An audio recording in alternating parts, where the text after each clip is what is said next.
I'll second. It's been moved and seconded. Any more discussion? All in favor, say aye. Aye. Motion passes 3-0.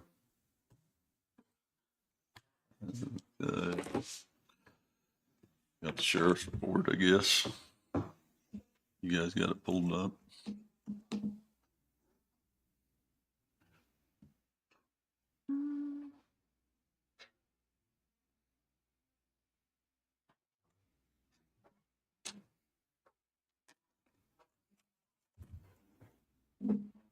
Sheriff's report, total prisoners was 60, 12 releases this past week.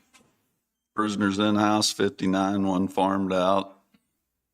Total farmed in is 53 with a income of $3,921 a day. 911 calls, 78. Total jail contacts, 4,075. Total calls for service, 617. Total civil service papers served, 47. Then inspections, 10. New cases open, 23. Cases closed, 7. Vehicle crashes, 9. SRO activities, 91. Bailiff contacts, 102. 0 livestock out. AMR.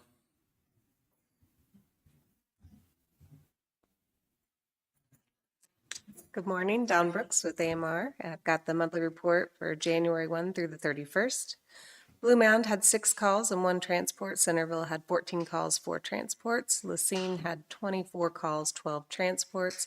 Fontana, 4 calls, 2 transports. Linn Valley, 13 calls, 8 transports. Mound City, 24 calls, 11 transports. Parker, 7 calls, 3 transports. Pleasanton, 29 calls, 17 transports. Prescott, 3 calls, 1 transport, for a total of 124 calls and 59 transports in January. And I also wanted to give you guys a reminder that our contract is up at the end of this year. So I just wondered what the process was for renewal. Do we do an RFP? Are you going to put it out for bid? How would you like us to start working on that?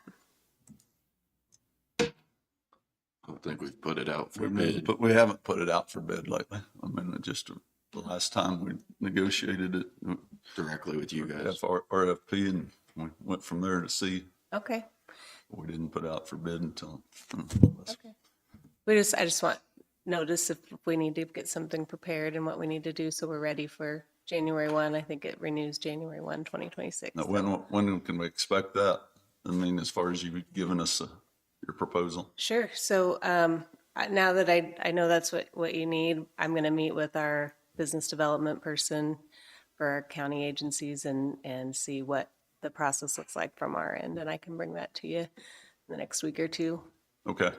So we'll get it early, and if you want any proposed changes, let us know too. We can work through that. And if you want to do anything differently, we can add that. You're different than you're doing now. Yeah. Anything, Okay. Any ideas? We're open to. Now would be the time to do that. So. Right. You want to circle back on a date, like March 3rd? That's fine with me. Are you okay with that? Yeah. Give you a month? Yeah, for sure. And I sent the contract that I currently have with the amendments that have been put in. I sent that to Rose and Darcy. I don't know if she forwarded it to you guys. I haven't forwarded it yet, but I. Okay. And then you can just kind of look over the current contract and the amendments and see if there's anything you want to adjust or change. We can change that. I'll look for that from you, and When I then get Yeah. we'll put you on the You agenda just send that March to AMR us. Okay. on March 3rd. All right. Sounds good. Thank you. Perfect. Thank you. Thanks, Dawn. Randy?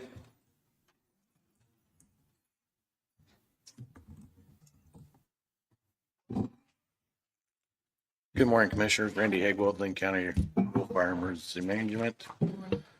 I sent out last week's call totals. We had 12 calls brings our total yearly up to 45 calls. That is all I have today, unless you guys have something else. I don't have anything. You guys? I don't either. All right, thank you. Thanks, Randy. Chris, you have something? Actually, I was coming back because you asked about that project site. Did you all receive the email about logging into that? I received, are you talking out of SharePoint? Uh-huh.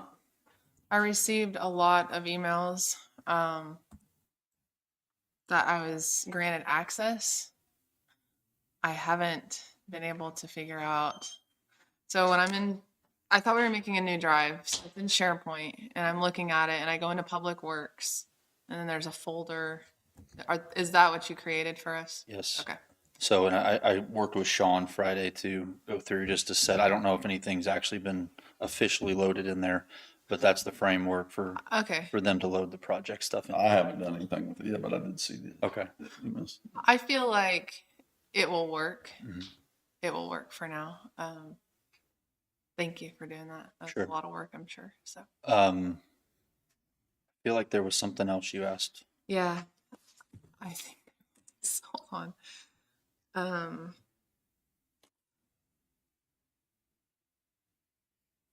think it was, well, this isn't something I asked, but as far as like county emails, is there any way to put a group email together, or do we already have something like that established? We already have one, like for all county employees. All employees? Mhm. Okay.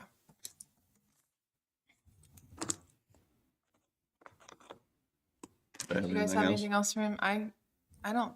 There was a request to add the upload of resumes to the website. That's been done. So if people are filling out the online application, they can upload a resume now. Whenever they're filling out the application, whenever whenever they're filling it out and they don't fill each blank, is it still uploadable? Is it still going to work? Because they've been rejecting them if all the blanks were not filled with something. So I didn't know that. Again, like I say, that was set up a long time ago. I'll have to go back and look and see what was made mandatory. And okay, and then that form is still through the clerk's office. Yes. Okay. Through HR, the same process as before. Okay. I don't think I have anything else. Thanks for everything you've done. Sure. I won't mention all the things, but I've sent you a lot of emails, so I appreciate it. Anything else? I don't have I'm anything. good. Thank you. Okay. Thank Just off the top of my head, you were going to send me a copy of that review, and I haven't got that yet. Okay. If we could. The evaluation. Yeah. Yeah. Okay. Thank you. Yes, I guess. How do we? I don't quite understand what he's talking about. I think that we could go into legal on that maybe and ask Mark. Okay. Okay, Amanda?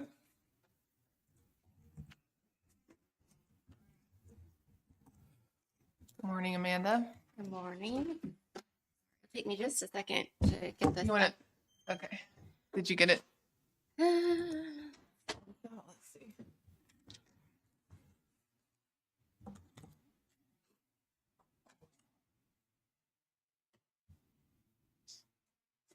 So I thought I'd try something a little different today. Instead of just reading from my notes, I kind of put together a little presentation for you. And I have hard copies for you too, because I know that's probably not the easiest to get.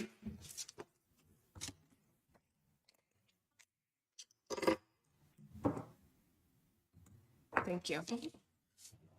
Thanks.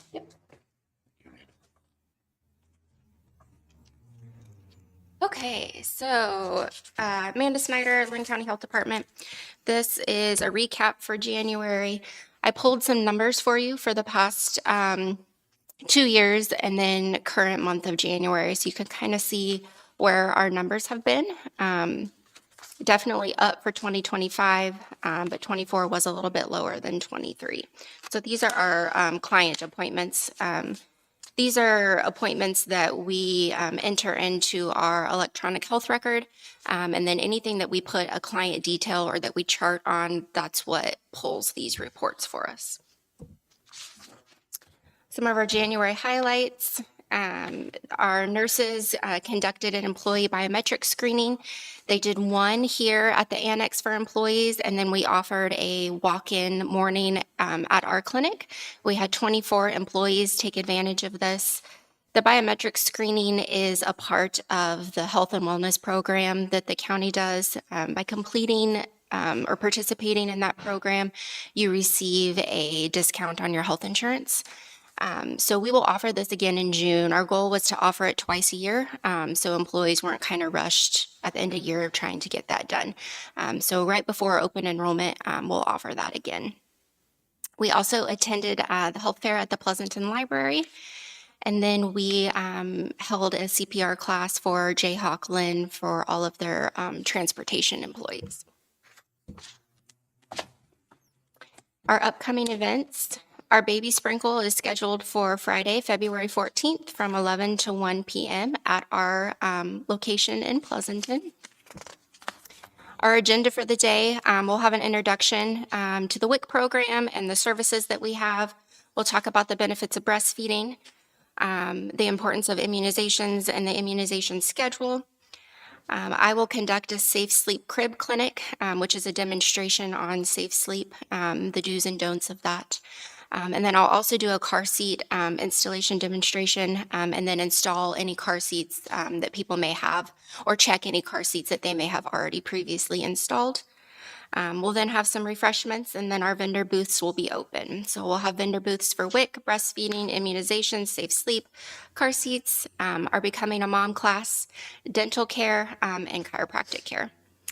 This is open to any expectant mother within Linn County or if she has given birth in the last 6 months. They're all welcome to come. You don't have to be a current WIC client or anything like that. It's open to anybody. The mammogram bus will be at the health department on Tuesday, February 18th. This is where you can come and have your mammogram completed. They do accept insurance or they have an out-of-pocket fee that you can pay. We have, I want to say, maybe 6 or 7 appointments left. So those have filled up pretty quickly. If you would still like to schedule an appointment, please just contact our office and we'll get you on the schedule. K-State and Together Linn County, which is a group that we've been collaborating with, will have a series of Wellness Wednesdays. They have scheduled these kind of throughout the county, and K-State has asked us to present on February 5th and February 12th. So we will be going over services that we offer. On the 20th, their KDHE is hosting a preparedness workshop. This is a requirement for our FEP grant, which is Public Health Emergency Preparedness. So this is something that we're required to attend. This workshop is focusing on mass sheltering events. So we, along with emergency management, will be attending. We'll be taking our emergency plans, and they will basically throw a scenario out to us that will have to do with mass sheltering. And this is where we'll go through our plans, our procedures, kind of act out what the scenario that they're giving us. And then at the end, we'll do an after action report that will go over areas that we need improvement on, areas that we feel good on. So this will be a good workshop for us to attend and work together with emergency management. February 21st, we'll be in Blue Mound again for our WIC on Wheels. So WIC appointments are offered there. We offer those first to clients that live more in that area, as we know that transportation is sometimes an issue, and getting from that side of the county to Pleasanton, sometimes there's some barriers there. So we have appointments scheduled on the 21st. We are getting ready to start our community garden / nutrition nook. So the picture on the right is our raised garden bed that hopefully when our dirt isn't mud, we'll be able to get some dirt in there, and then be able to start planting this spring. This is something that will also partner, hopefully, with K-State with their master gardeners. So the goal or the idea here is to plant some produce that will be available to the community. But inside our lobby, we will have what we call a nutrition nook. And if we have clients that come in, any extra produce that we have will be welcome to them. Website updates, almost finished. I hope this week we can hit the publish button, and everything that we've been updating will then be live. So very, very close on that. Brad Rhodes with IT has been the one that's been helping me with all those updates, and he's been really great to work with. I appreciate him very much. So with that, I think maybe I had mentioned previously that I had submitted a poster abstract for the National WIC Conference. And I got word a couple weeks ago that that had been approved. So I will be presenting for 3 sessions on that poster. So the category that I chose was technology, innovation, and modernization at the Linn County Health Department. So that has a lot to do with the changes that I have made to the website. So this is a draft of my poster. I know it's really small. But the idea behind it is the information that I've changed on our webpage and the things that we've added are things that previously were handouts or materials that were purchased to give to WIC clients. So a WIC client may leave an appointment and have 10 different papers that they're taking home, which inevitably, if they're like most people, they don't make it onto the refrigerator, they're in the car, or they get tossed, and we're just kind of throwing away money there. So what my goal was to take these handouts, create new handouts that could be in an electronic format, where we then, when clients come in, they are given a magnet, which is that kind of image on the left-hand side there that has a QR code on it that they can put on their refrigerator. They can quickly scan that. It will then bring up our website with those handouts, those resources. So if they're standing at the refrigerator and they're trying to remember what iron-rich foods they should be giving their child because they had a low iron score, they can quickly scan that, pull up the form, and say, "Oh, okay, spinach," without having to Google or go back and remember. Some of the other things that I've included on here is our postcard that we hand out, which has our pre-WIC application on it, which is handy if people don't want to call our office to necessarily see if they're eligible for WIC, or if they're out and about, they can just quickly scan it and fill it out without having to take too much time. So this is what I'll be presenting on. So I'm very excited about that. Congratulations. Thank you. The 2025 to 2026 aid to local grant applications are due March 17th. So this is something that I'll be starting to work on in the next couple weeks. We have 4 aid to local grants that we apply for. State Formula, Immunization Action Plan, which is also called IAP, Public Health Emergency Preparedness, which is called FEP, and then Maternal Child and Health, MCH. So once I have these applications ready, they have to be signed off by the commission before I can submit them. So I'll be coming back with those once I have them ready. Things that we have kind of on the horizon that will be in the next few months, but we're not quite to the planning stages yet. Safe sitter classes, we like to do those either the week of spring break or right before spring break. This is a class that is for younger children, usually ages 4th through 6th grade, or a little bit older if they plan on babysitting. Just essentials to be safe at home. We know daycare is an issue around here, and it's a good alternative to make sure that those kids have the education they need to feel safe, and for parents to feel safe to leave their children at home. Women's and Men's Health Week, a Keep Me Safe community event, where we will talk about, or I guess not necessarily talk about, but the kids fair that we've had in the past with our baby shower, we're kind of separating those two. And this Keep Me Safe event will be focused really a lot on safety. So life jacket safety, water safety, ticks, mosquitoes, snakes, car seats, safe sleep. We were also able to obtain some ID kits, which they're really neat. I probably should have brought one today, but they're a card where you can basically put down information about your children, their height, their weight, their eye color, a picture of them. They can actually bite down on this card, which then leaves a DNA sample on it. So heaven forbid your child were to ever go missing, you would have that information at home with you. So that's the Keep Me Safe event.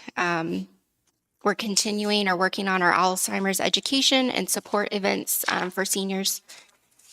Open enrollment will be around the corner. And then our rock snake and summer physical activity promotions, we'll be working on those. Any questions? I don't have any questions. That was amazing. What's going on? That presentation was A little more interesting than me just reading off of a sheet of paper. Thank you. I mean, Yep. yeah, I really don't think I have questions, except I think that you guys do a lot. I think that this helps give the community and the commissioners an idea of everything you guys are doing out there and just a better understanding. Mhm.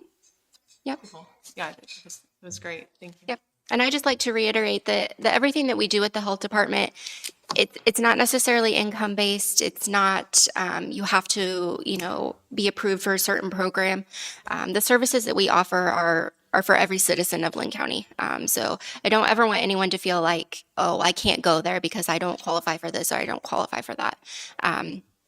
Definitely not true. We're here for everybody, and here to provide services for everybody. So, You guys have a lot going on, it looks like.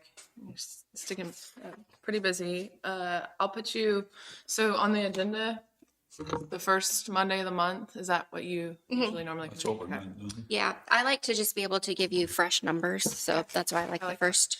Okay.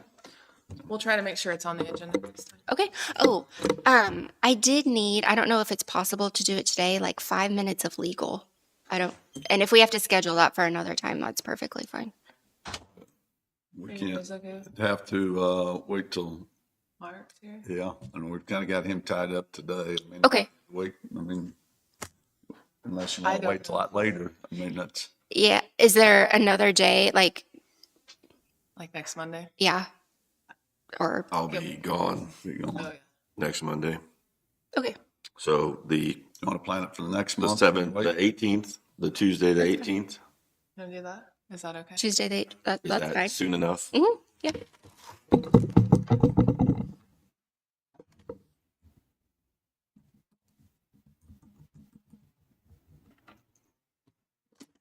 Okay. How much? You said 5 minutes? Yeah. Shouldn't be very long. Okay, we'll see you on the 18th. Okay. Thank you so much. Have a good Thank you, day. Amanda.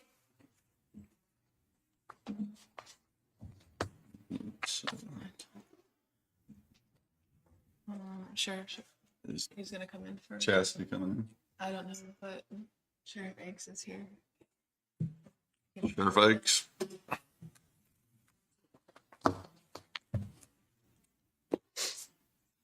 Morning. Morning. So I want to talk to you a little bit about our critical incident that would happen last Monday evening. We prepared a statement and kind of brought in the investigation and what our findings were. On January 27, 2025, at approximately 8 p.m., the Linn County Sheriff's Office responded to the Lake Chaparral community in rural Linn County for a report of 2 missing children who had not been seen for several hours. Upon arrival, deputies quickly assessed the need for more resources. The Linn County Fire Department responded to the area and assisted in the search for the 2 juveniles. While speaking with the families of the 2 juveniles, it was determined that both juveniles, who were male, 8 and 9 years of age, had told their parents that they were going to each other's house, leading the parents to believe that they were at each other's friend's house. The parents assisted the first responders in identifying areas they believe the juveniles likely frequented. While searching these areas, a deputy discovered a bicycle on top of the ice of Lake Del Lago, leading them to believe the two juveniles had been around the lake. The sheriff's office utilized an aerial drone to search above the water. It was at that time the Overland Park dive team and Kansas Wildlife and Parks underwater drone unit were called in for assistance. While searching the area where the bicycle was discovered, a civilian contacted the sheriff's office stating that they had found 2 holes in the ice across the lake from where the first responders were searching. Tragically, the 2 juveniles were discovered deceased in that area by the sheriff's office aerial drone operators. The scene was held until the Overland Park Police dive team could retrieve the 2 juveniles from the icy water. The sheriff's office aerial drone team were able to observe tracks on the ice, which led investigators to believe the 2 juveniles were on the ice at the location of the bicycle, and that while walking across the lake, they fell through the ice. Even though the official coroner's report has not been completed, this incident is believed to be a tragic accident. On January 29th, the sheriff's office held a critical incident debriefing for the first responders who responded to the incident. The critical incident debriefing was conducted by 2 peer support specialists from Linn County Sheriff's Office, 1 peer support specialist from the Miami County Sheriff's Office, multiple first responders, including law enforcement, dispatchers, and firefighters, participated in the debriefing. It's our heartfelt condolences go out to the family and friends that have been affected by this tragedy. That's all I have on the incident from Monday. You guys have any questions? I don't. I don't have any questions. Definitely a tragic situation. Very tragic. It's going to take a long time for the community to recover from this, what we found. But I will tell you, from what Tuesday morning, we got kind of surprised by some news teams and things like that. I thought our public information officer handled it very well.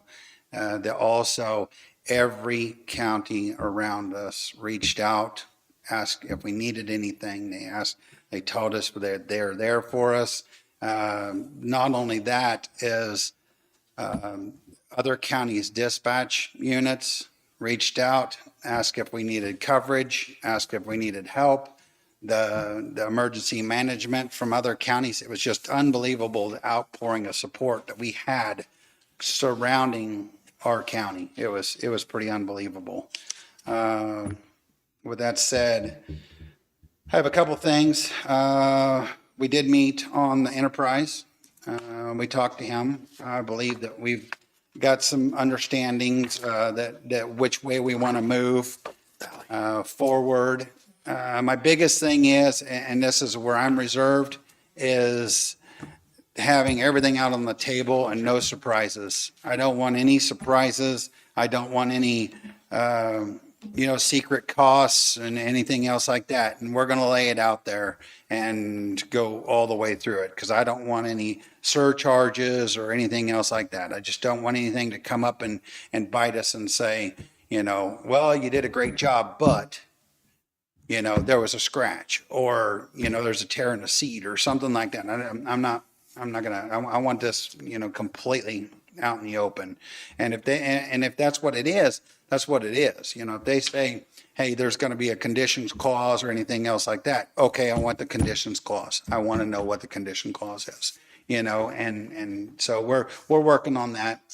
I believe we have a workshop set up, and you guys will receive an email on that, on the workshop, and we'll be able to ask those questions, right, and right there, and get the stuff in writing. And we're planning that for March 3rd. Yeah, it's for March 3rd, after you guys' commission meeting.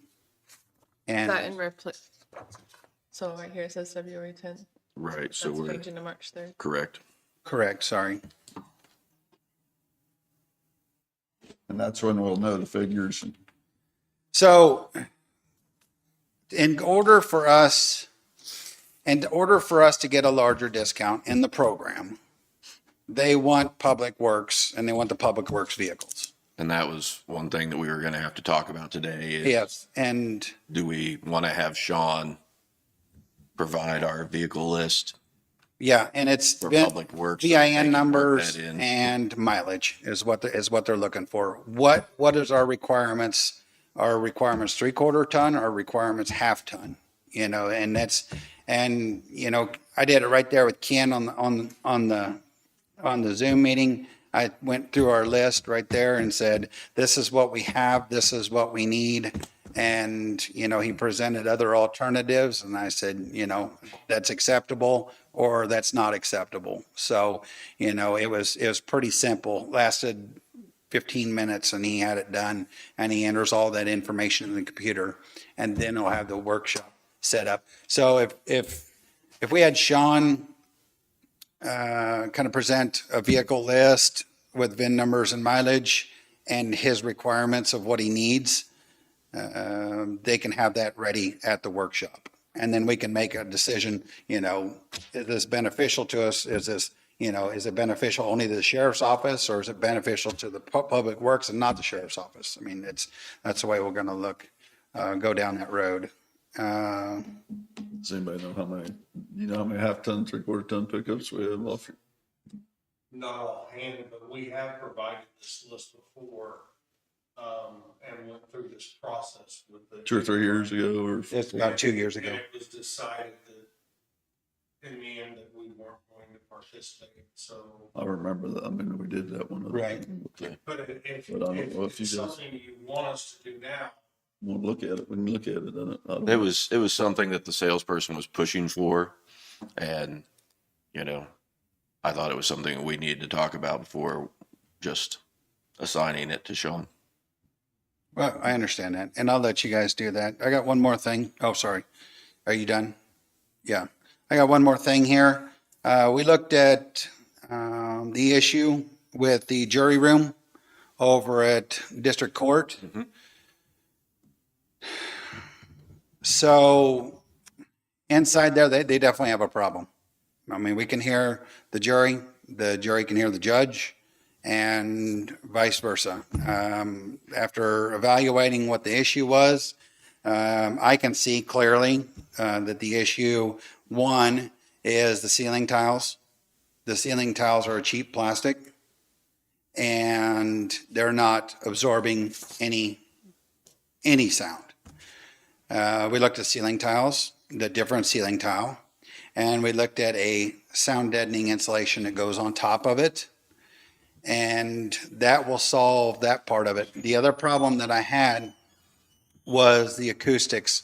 There is nothing on the wall to absorb any kind of acoustic. So the walls are plain all the way around, and it's just bouncing. I believe that we could solve a lot of our problem. I'm not going to say 100%, but I believe we can solve a lot of our problem with just the ceiling tiles, the sound deadening insulation on the top. The door has a crack underneath it where it opens and shuts to not drag the carpet. There's actually a carpet-friendly sweep that goes on the door that can be done. And we're looking at acoustics, and Sean actually found the acoustics for that, for the courtroom and everything.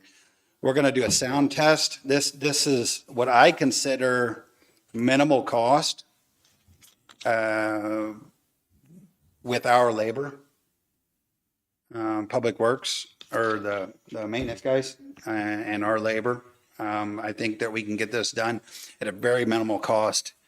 And if this doesn't, we'll do a sound test because we've got a decibel meter, Sean does, and we'll do a sound test. I know it can only help. I don't know that it can take care of the problem 100%. If it does not take care of the problem 100%, I'm going to tell you that most likely the ceiling tiles will need replaced in the courtroom.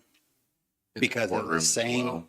what? In the courtroom as well, not just. Yes, your- both the courtrooms. The ceiling tiles in both the courtrooms are the same ceiling tiles that are in the jury room. I come up with a figure on the ceiling with the insulation, sound deadening insulation, and the ceiling tiles. And I think we were, Sean, were we probably close to 2,100? It was, 22's our cap. 22 would be all in with suites and everything. and what about the acoustics? The acoustics on the wall, Yes, was that included? yes. Okay, so we're looking about $2,200. Okay. I like that better than what we were looking at for the professional sound study. Yes, and we can do our own sound study. Did anybody reach out to the? The problem is with the builders, the district court, I'm sorry, I'm speaking out of turn. Somebody signed off on it and said it's A-okay. Okay. And when they signed off on it, they, thank you. And I mean, who's to know? I mean, I'm not impressed with the ceiling tiles. I went in there, got up there, got in the roof or got in the ceiling, and I can tell that they are not adequate. So it's unfortunate. Well, the last conversation I remember at the table, I think Danny was going to look into that with the builder. So if that's off the table, like we're not going to do that or we can't do that. I'm not saying that we can't go back to the builders. I think you'd be chasing your tail. But at this point, getting the problem addressed and taken care of at a minimal cost. The sound deadening, I found some. Sean found a better sound deadening. He found it. It's the same sound deadening that they use inside the IT room that keeps the buzzing boxes from leaking out, and it's pretty amazing stuff.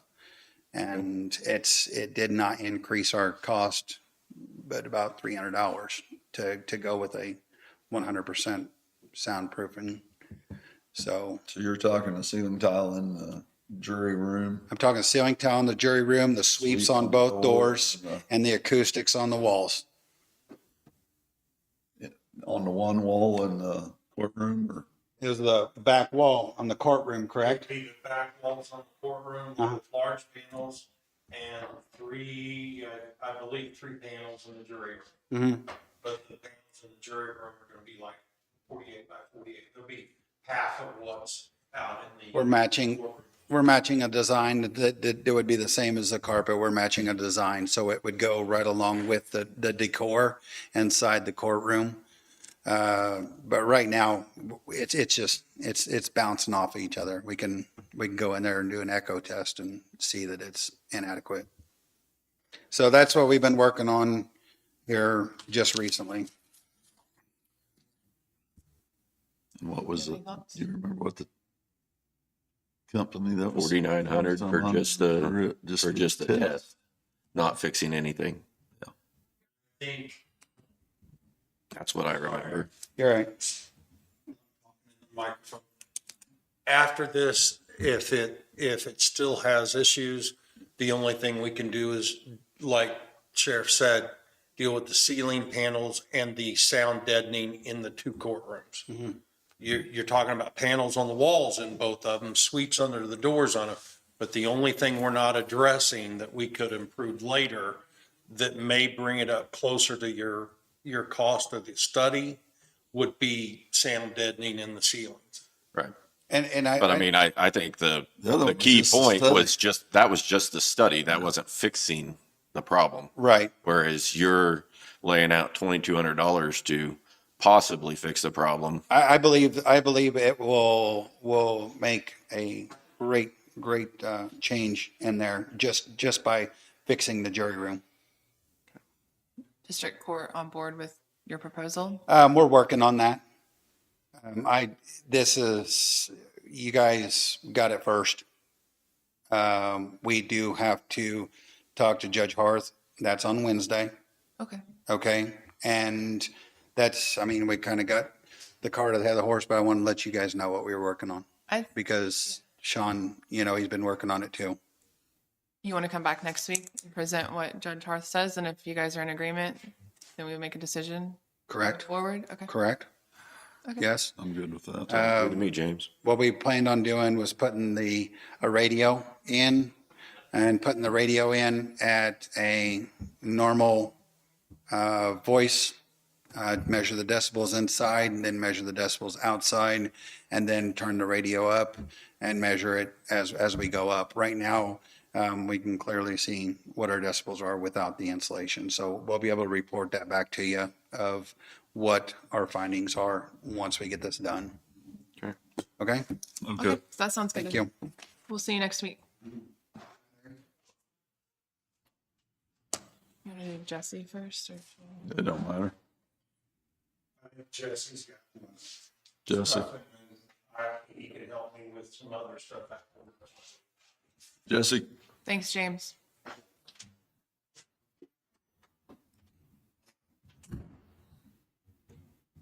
Morning, Commissioners. Jesse Walton, Operations Director for the Road Department. The cost summary was sent out to you, cost by location.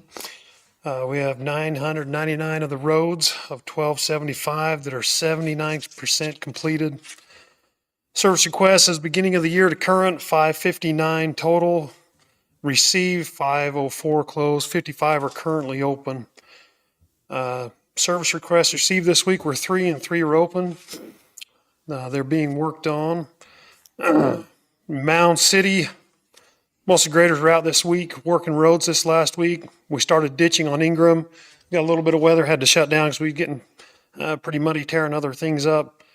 So now that things are drying up, we'll get back up there and continue working on that. Focused on installing and replacing the culverts from our culvert inspection list.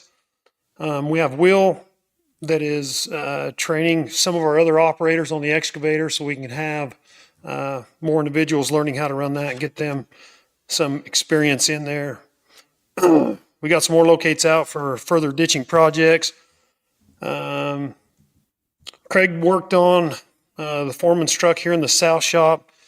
Needed an oil change and some minor things that needed fixed on that truck when he received that truck. Tail light lenses cracked and broken, a reverse sensor. And the dipstick sleeve was also broken there, and they got those repaired. Craig's been working on the Schulte mower so we can get it ready for the mowing season coming up. Our 12H grader, our older grader, we had a hydraulic hose blow on it. We had to order it in. We did get it in and got it on there, so it is back up and running. Pleasanton, the blades were out most of the week, working on roads, getting those worked on. They're back out again this morning, working on some roads. Got some locates called in for some bigger culverts that we're going to replace. Going down, I can't even remember what road it is. There's a road that goes down towards Prescott. It's a dirt road that they're going to be changing the culvert on. I asked Todd to see how many houses were between that 1 mile stretch. He says there's one down there. They're going to close that section of road just for a day to get that culvert out, put back in. They brought their tilt deck trailer in to get some repairs done on it. And they had a few signs down they had to go take care of. On the north shop, we hauled rock and worked on several roads. Continue to work on those where it warmed up. Those spots that were icy are making the roads soft. So we have several roads that we're working on with soft spots in there. The sign truck needs a new fuel pump in it. Apparently this is a common issue with this model of this motor. I believe that was sent to you of the repair cost on that. Just need approval to take that truck down to Oaks and get that fixed. 9700.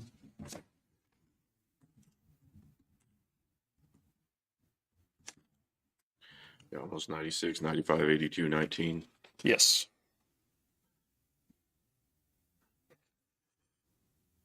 How much is that truck worth? Well, I don't know. How many miles is on it, you know? I honestly don't.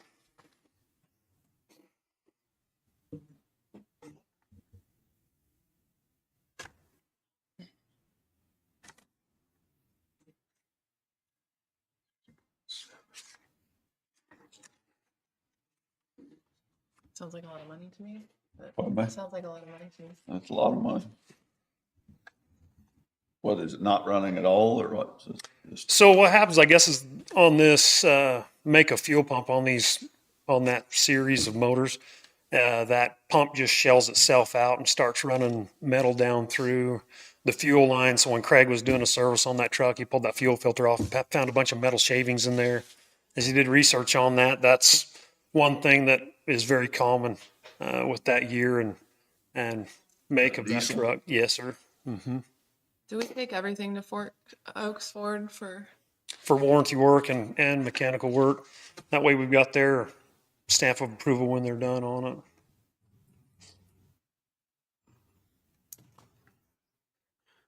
Even if we're selling it, we gotta fix it. Right. And Diesel's notorious for that kind of stuff. I'll make a motion that we approve the fuel pump for the sign truck with Oaks Ford for a total cost of $9,582.19. I'll second it. Been moved and seconded. Any more discussion? All in favor, say aye. Aye. Aye. Thank you. Opposed, same sign. Motion passes 3-0. The 900 road project, I'm going to go ahead and order new bands for those. Those are $360 for the one set to put around that. I'll get those ordered and get those coming. We plan on starting at the end of February, getting that culvert pulled out and start getting that put back together. And then we're gonna have to use one new tube or? Yes, and we've got that new tube at the north shop. So I'll keep you updated as we get going through that project. We're and gonna start. take the other one out that floated, or are we leaving it, or? That's whatever you want to direct me to do on that.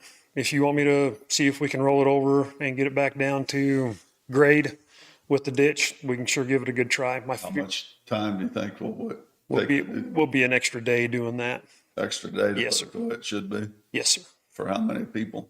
I plan on having 3 there at the beginning. I shouldn't have any more than 5 total down there during, one day working on things. So when we're digging, it'll be 3? I'll have 3 down there, a digger and 2 spotters.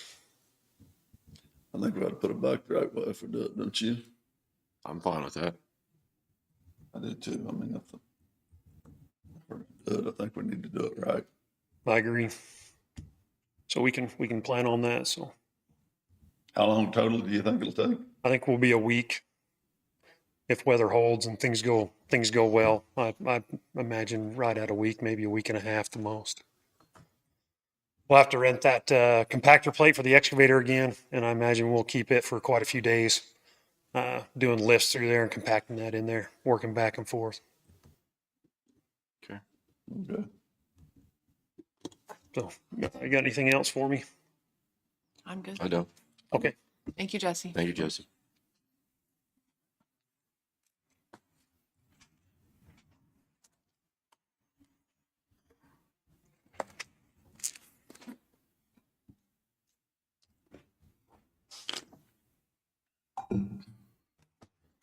Sean West, Public Works Administrator.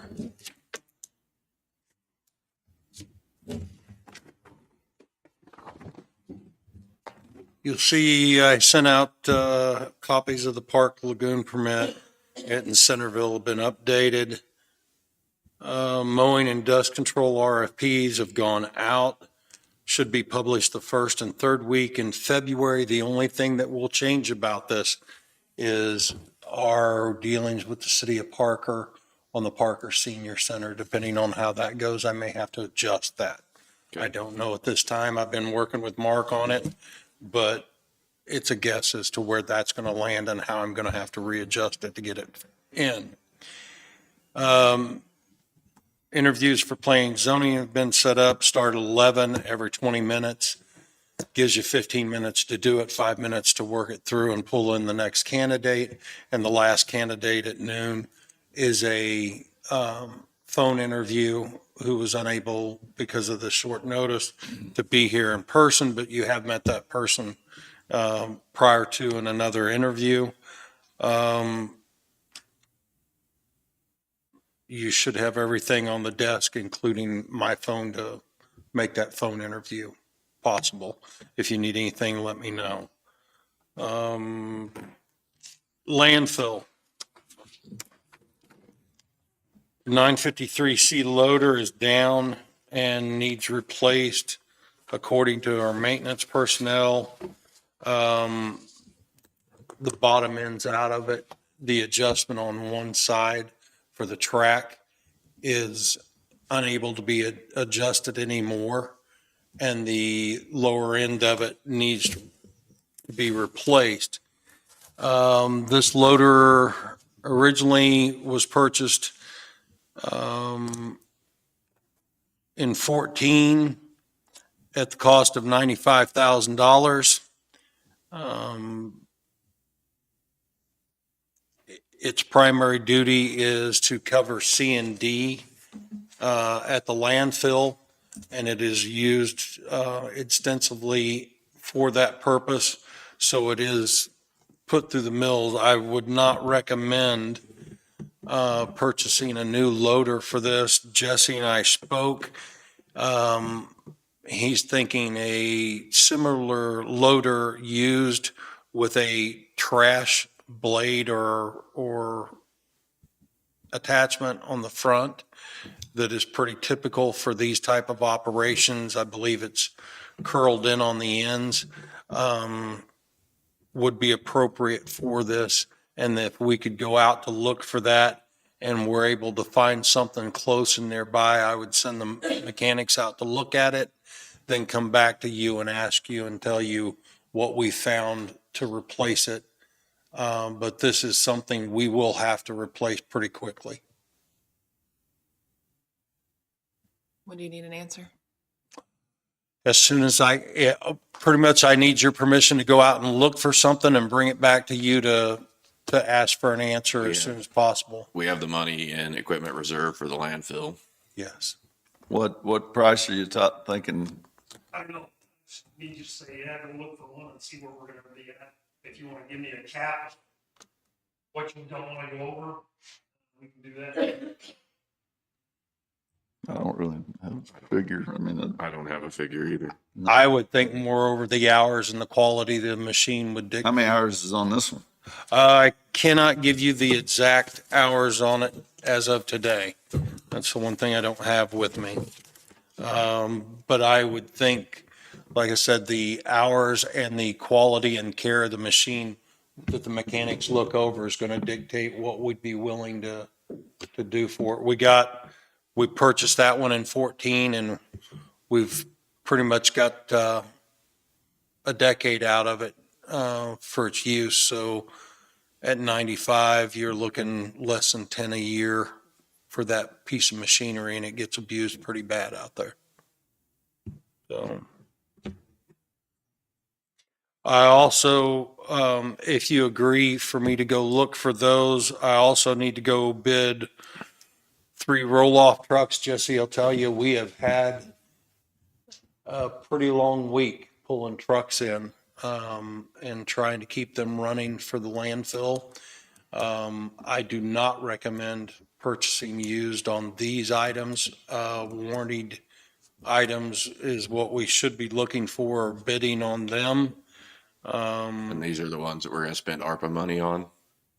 These are the ones that we rolled over after putting the ARPA money towards Terracon and the engineering. We rolled over all of our excess into equipment, knowing that we were going to have to purchase these. And my next line item, the compactors themselves. Once we come up with a firm deal with the cities, we're going to have to look at rebuilding those panels and calling a company in to get those up to speed and service and all of them. So yes, we do have the money set aside to take care of these trucks, this loader, and then look at those panels. I'm going to have to look at that because we're not going to be able to pay top end, and we may not be able to refit all of those compactor sites at one time. We may have to do it over a couple of years, but there's money there to do it. We just need to figure out what our costs are and how to spread that out. How many miles is on the 3 trucks now, the 3 that we're wanting to replace?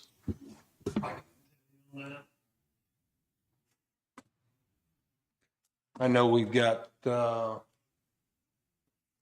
one of them has a computer issue that doesn't even recognize other ports on the machine or the def. And then we've got several that have rail damage and other things that, and one of them is a stick that needs to be moved to an automatic because most of your drivers are licensed for automatic now.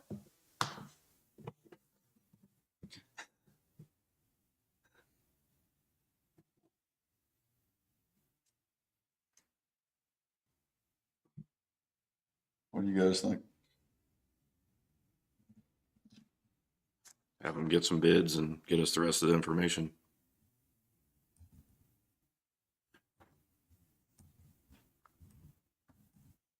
Good with that? I'm fine with that. Get some bids and bring them back to us. I can get you used bids on the loader and then bring you an RFP on the trucks. Perfect. I need to work with the company about how to measure those and get the specs on those correctly. Lake Region occurred last Thursday, went well and was attended by Al and Johnny. Sherry should be talking to you about the park at 10:30. And then I also believe at that time we'll probably discuss our meeting with Kansas Wildlife and Parks and Tourism and what we found out in a very, what I would term as a very positive meeting with Kansas Wildlife and Parks over the future of the swim area at the park. Maintenance. The roof or roofing items pending at the courthouse, the gazebos, the 4-H buildings. I've been contacted by the company that's still trying to get information from K-Camp while they're working with them to get more information this week. Hopefully I'll be able to get with State Historical Preservation and get. I've got 2 or 3 more companies that I can give you the numbers on. I haven't done it yet, but I got a little bit more. We got contractors that want to bid, Okay. more contractors. And there's also, if you get with Chastity or with SHPO with the state, she has a contact in Topeka, and they also have a bunch of people that would be vendors for that type of work. So, Okay.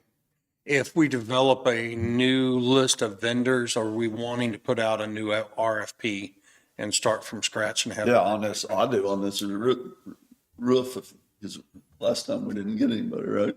Right, but I mean, if I don't we're know. if we going need to a start different, over, but Hmm? do we need to start over? or I don't feel like we continue? need to start over. I feel like we need to just push it out to a wider base. Do you want to print the same RFP and That's push what it you're out looking to do. again? Say that again.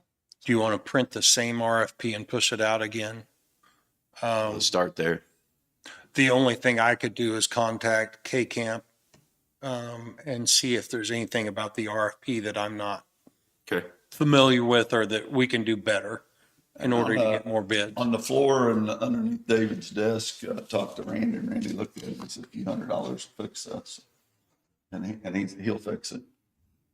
Okay. 15. And you also had mentioned he has a solution for the gazebo and Gazebo things. too. He's So- got something that he's working on that. You know, and we checked last week. We can use him. We just don't have an hourly rate to work on it if we choose to. Okay. Okay. I'll reach out and make contact with him. I've got 2 or 3 other companies at least, maybe probably 4 that I can give you some numbers for that roof on the building, on the courthouse. And transportation, our large transportation bus, motor shot. It's a nearly new vehicle under warranty. Happens, I believe it had something originally to do with the pressure in the cylinder. They thought it was a coil pack. Turns out they don't have any compression in the cylinder, and they're now discussing with Ford about a short or a long block solution, and we're looking at a couple of weeks to get that back. We're making arrangements to use the other vehicle and reroute our assisted passengers if we have to get another bus and bring it in. And that's all warranty work, right? Yes.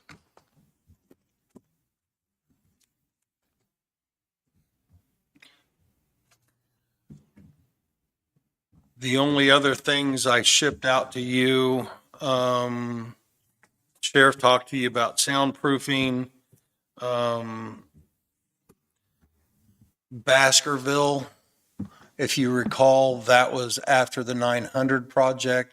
That was something that we needed to look with the engineering company about getting a survey and buying extra right of way in order to get the tube long enough to slope the ground to keep that.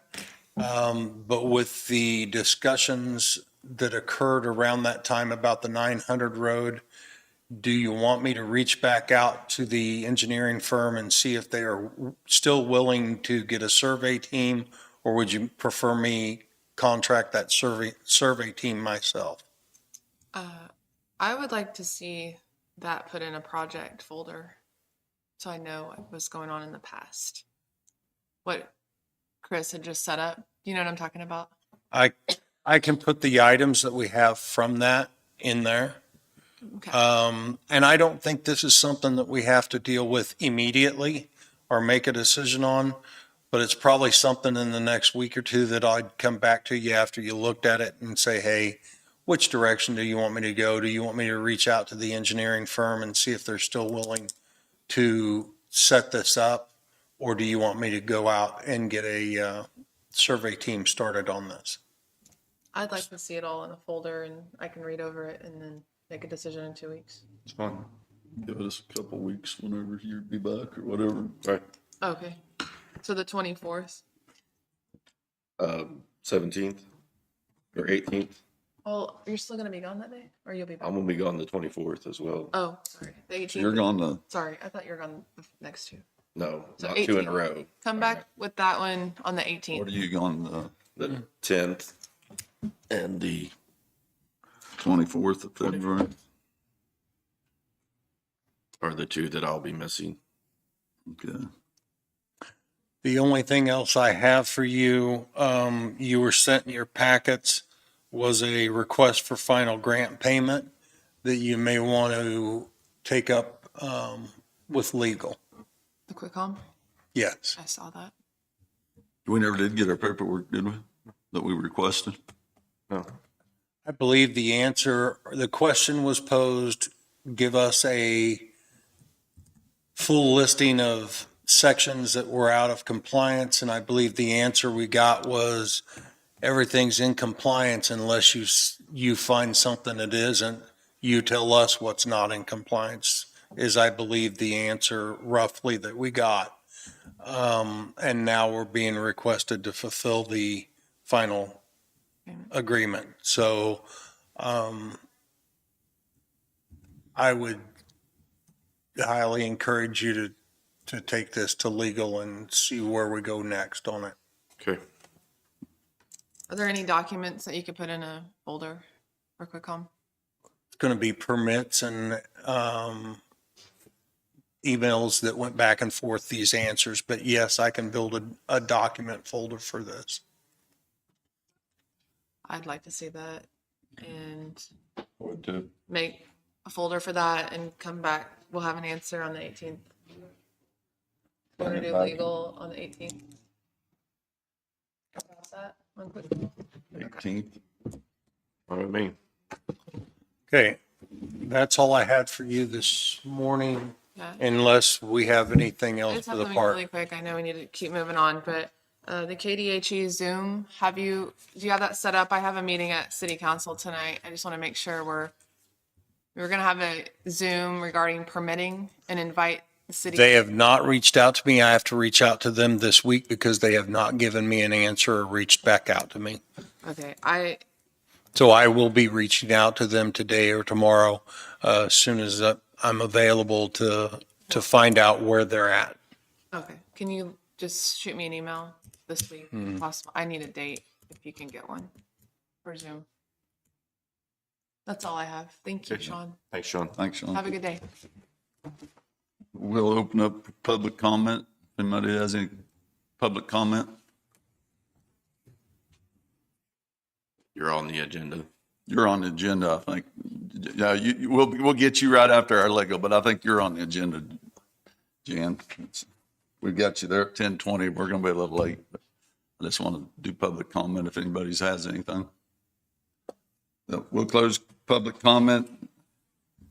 I make a motion, we go into executive session with Mark Hagan and 3 commissioners for legal for 15 minutes. We'll return at, what is that, 18? Can we do 10:23? 10:25? Can we start at 10:10 and We'll just make it 10:25. So let's go for 17 minutes. okay. I'll second that motion. Been moved and seconded. Any discussion? All in favor, say aye. Aye. Return at 10:25.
We're back from executive session. There was no action from executive session.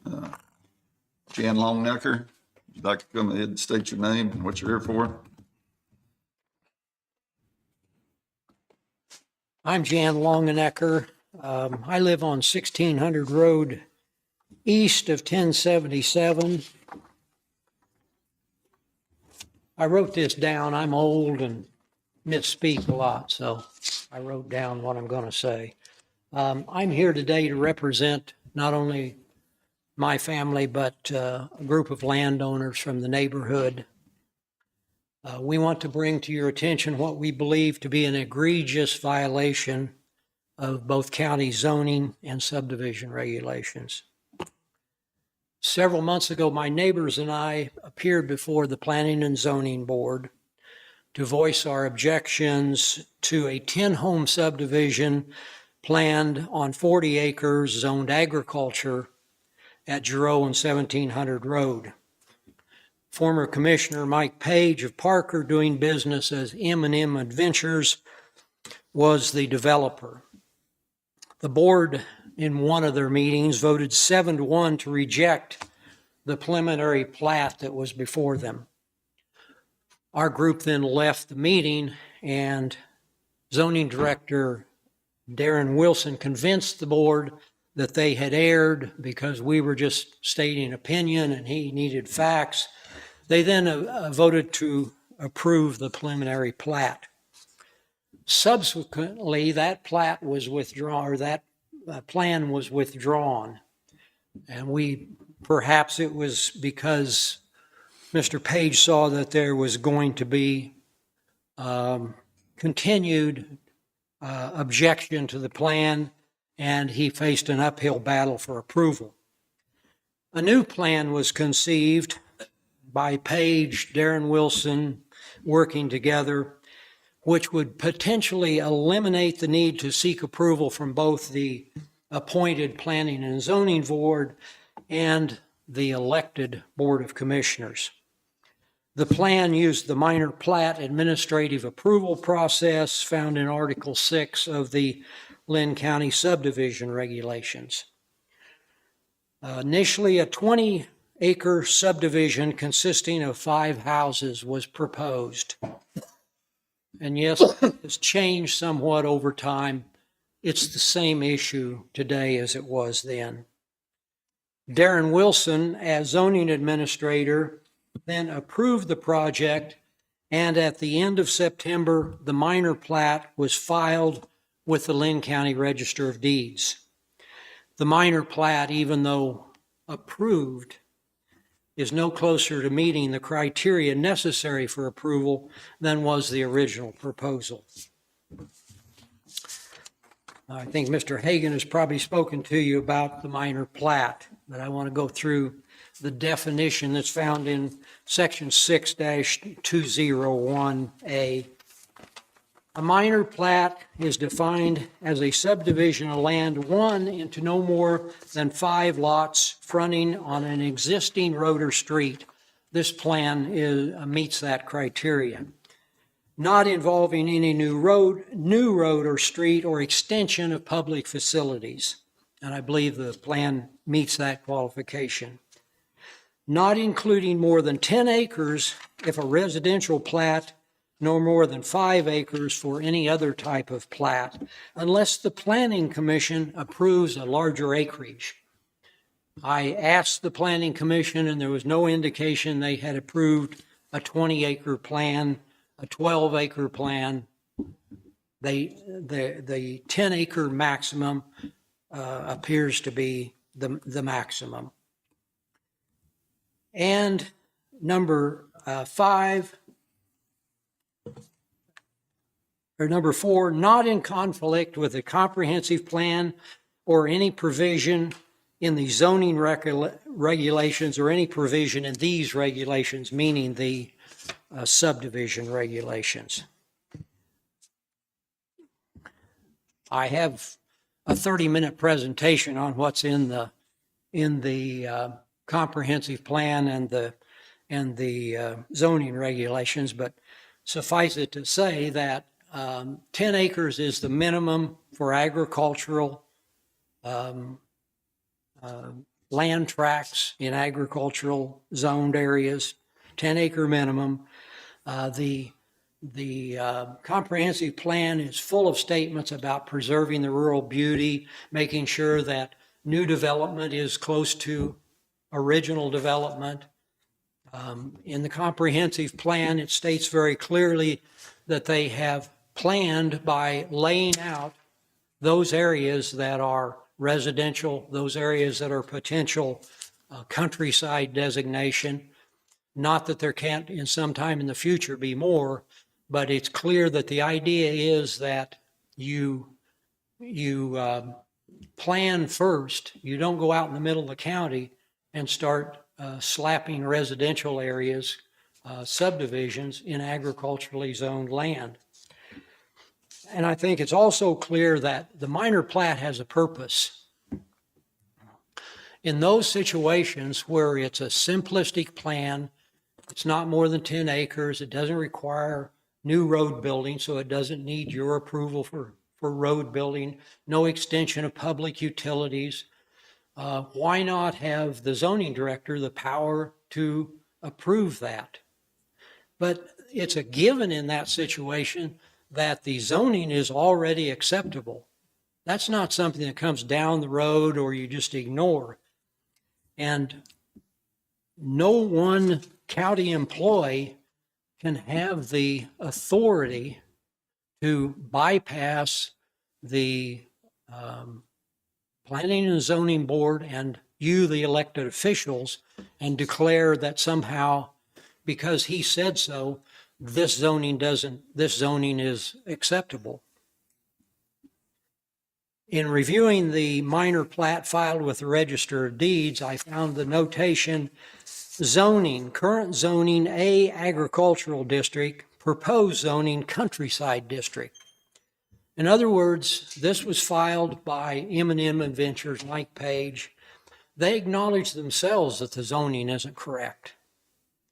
And while our group will argue with a great deal of evidence that this plan at this location will never be approvable, whether countryside or not, that's not an argument for today. That's for a zoning hearing down the road. I'm just saying that the Page Group, by their own admission, knew they didn't have an approvable plan, knew that they had to do something about zoning, and yet we have an approved plan that was filed with the Register of Deeds. The Linn County Zoning Administrator has full authority to approve minor plats. A minor plat must conform to all components of the definition. It must conform to the comprehensive plan. It must comply with zoning regulations. It must limit it to 10 acres unless the Planning and Zoning Board has approved additional acreage. These are the conditions that must be met before it is a minor plat. Sunny Meadow, this project, does not qualify as a minor plat. Therefore, the approval given it is invalid, and therefore it is unenforceable. Now, there is absolutely no possibility that a person can read the comprehensive plan, the zoning ordinance, and the subdivision regulations and come away thinking that subdivisions can be established on land zoned for agricultural use. Now, I have requested from Darren Wilson any records that he generated which might show his rationale for this approval. I would assume that there would be some kind of written record of how this was done and what his rationale was. I have received nothing. He did say that because he's part-time, he was busy, but this request was over 2 weeks ago. Now, I'm not here to assign motivations or determine what happened or how this could possibly have happened. I do know, having worked in regulatory work myself, it's one thing you have to be careful of is you don't get too close to the person or business you're regulating. At the very least, a mistake has been made. This approval must be withdrawn, and a stop order should be issued to stop any construction. Now, we have engaged a zoning attorney. Obviously, it would cost us thousands of dollars to pursue this. And while we're willing to do that, we just don't think it's appropriate to police what the county should be doing. You have the authority as the Board of Commissioners. There are significant fines available. There's injunctive relief available. And you have the power to initiate some type of action. There was an attempt to bypass both your responsibility and your authority. And we simply ask that you reassume your rightful position and do whatever is necessary to assure that building projects in this county conform to the comprehensive plan and the zoning ordinance. Thank you. Thank you. Thank you, Jan.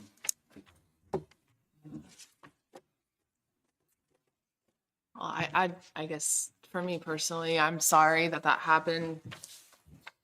I personally believe that was unfortunate use of administrative. Could I say something? I apologize, Ms. you're good. Hamilton. Little new development that just occurred to me today with his presentation. He's advising that if you don't adopt his recommendation on resolving this, he's going to pursue litigation against the county. So I want to be especially careful about what we say in response to his opinion of what transpired. Let me clarify what I'm actually, or what we are actually going to do. I represent a group. I'm just the person who drew the short straw. In the regulations, it says that both the commission board, the Board of Commissioners, or any person whose value of their land has been diminished or the use of their land has been damaged by this action has the right to take action. So we would not take action necessarily against the board. We're on your side. You have a comprehensive plan. You have zoning regulations. We agree with all of them. We simply would use what authority it gives us as landowners in the regulations to pursue legal action against the Page organization. And I'm not speaking for our zoning attorney, but I assume that's the way it works. We don't see ourselves as adversaries of this board. You were bypassed. You know, you didn't know anything about this. That was the point. If it would have gone before the Planning and Zoning Board and this board, perhaps it wouldn't have been approved. But if we go to a minor plat, call it a minor plat, even if it meets none of the qualifications or few of the qualifications, then we can just jump right around that board. And I think that's what happened. Thank you, Mr. Longnecker. Thank you. And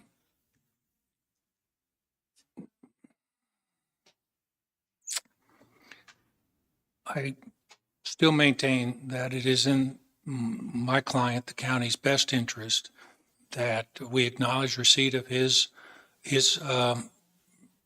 perception, his conclusions drawn on the facts that he has available to him. The county may have a slightly different view of conclude differently from the same facts. We are talking about something that has happened in the past. It's a fait accompli. We've already replatted it, and he's ascribing certain motivations or intentions on parties that were, at the time of these decisions made, employees of the county. So it is in the county's best interest to respectfully thank Mr. Longnecker and his friends for their concerns. He mentioned he can't speak for his zoning attorney. His zoning attorney is welcome to contact me, and then he can speak for himself. And perhaps I would have a different set of advice to the commissioner, to you commissioners. after that. I was prepared to answer his questions, but by insisting that he's had suffered damage because of Linn County employee actions, because he has indicated he's retained an attorney to investigate whether he has a cause of action. The fact that he has been asking for discovery items from the planning and zoning director in advance of that, I would suggest to you, representing the client, that you refrain from commenting any further. And again, want to thank Mr. Longnecker and his friends for trekking over here to speak to us, but we don't have a conflict of interest right now, but that could evolve into one if they don't get their way. I would just like to say that I just hope that you take the action that is available to you to make sure that this is settled, that it's taken care of, that the zoning violation cease. Legal action certainly is the last. I mean, it's gonna cost us a lot of money. We're talking about a $400 an hour attorney cost, and we don't wanna go there. We don't think we need to go there. Thank you. He mentioned two things, and it was the approval to be withdrawn, and it was a stop order on construction. Are those options for the commissioners? I would ask the commissioners to come to the executive session to I discuss would those kind of. like 10 minutes executive session for legal. I'll second it. It's been moved and seconded. Any more discussion? All in favor, say aye. Aye. Aye. We'll go into executive session and be back at 10:55 with the three commissioners and Mark Hagan.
There was no action from executive session.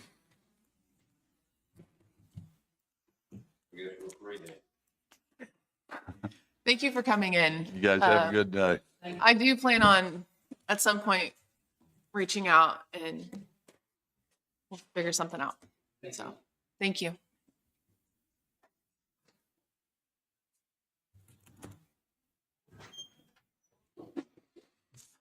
If you guys are finished with me, I'll get out of here, okay? And we can, You need anything, Thanks, Mark.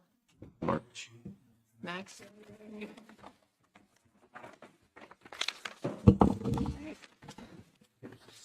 Yeah, good, smart. Have a good day. Okay. Guess we're ready for Sherry. You guys want to bring that table up for her?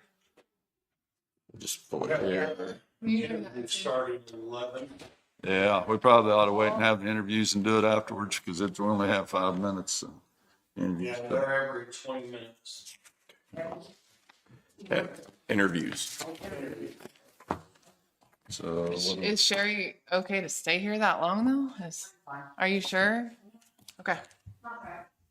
we're gonna go into 4 interviews. How do you want to start it? You want to just set an hour up and Say we set the hour and go, right? okay.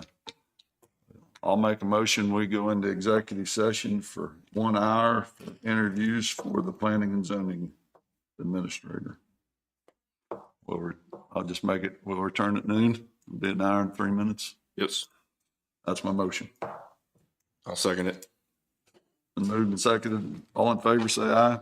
Aye. Aye.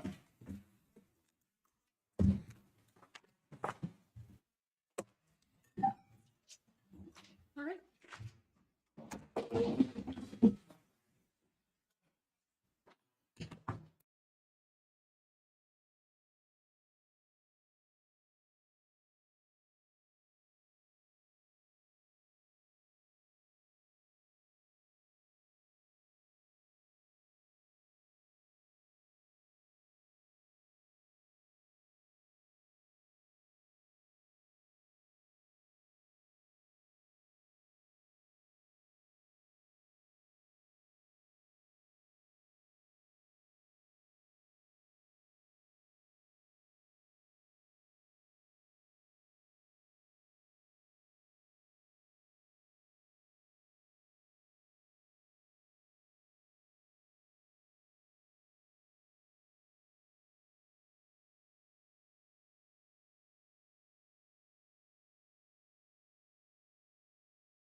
Yeah, we got 15 more minutes in there, then we'll be to you, Sheriff.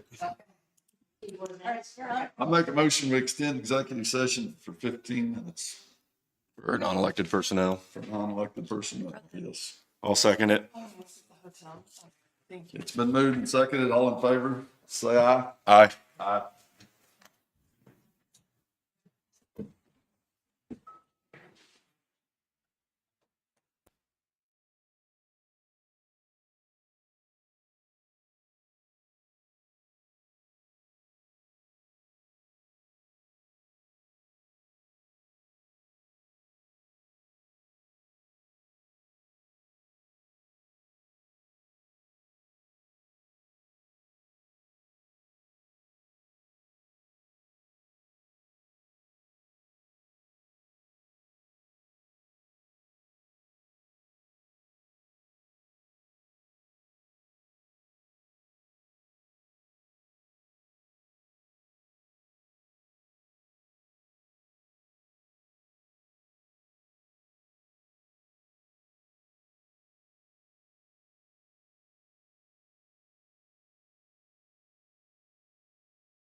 So we're gonna go back in for 5 minutes while he explains that to us. I will. Okay. I thought I did. I thought it's in his, no.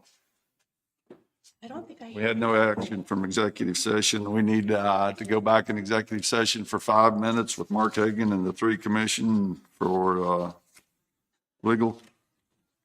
I'll second it. 5 minutes. That's my motion. Been moved and seconded. All in favor, say aye. Aye. We'll return at 12:21. Yeah, I just wanted to.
Sorry. Hard to decide, huh?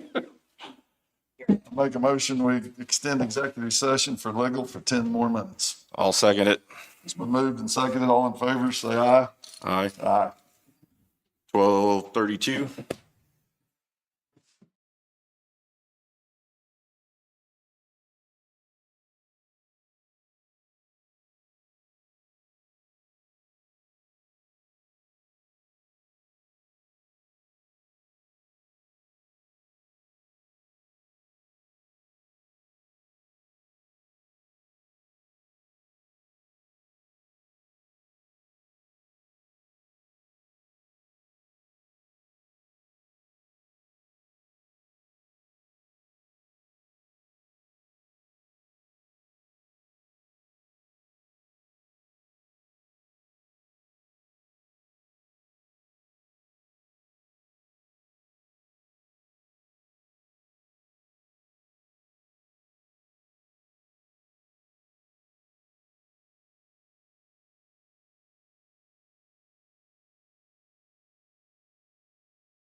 There was no action from executive session. I guess we're gonna move on to the park and Airbnb update with Shirley and Sean.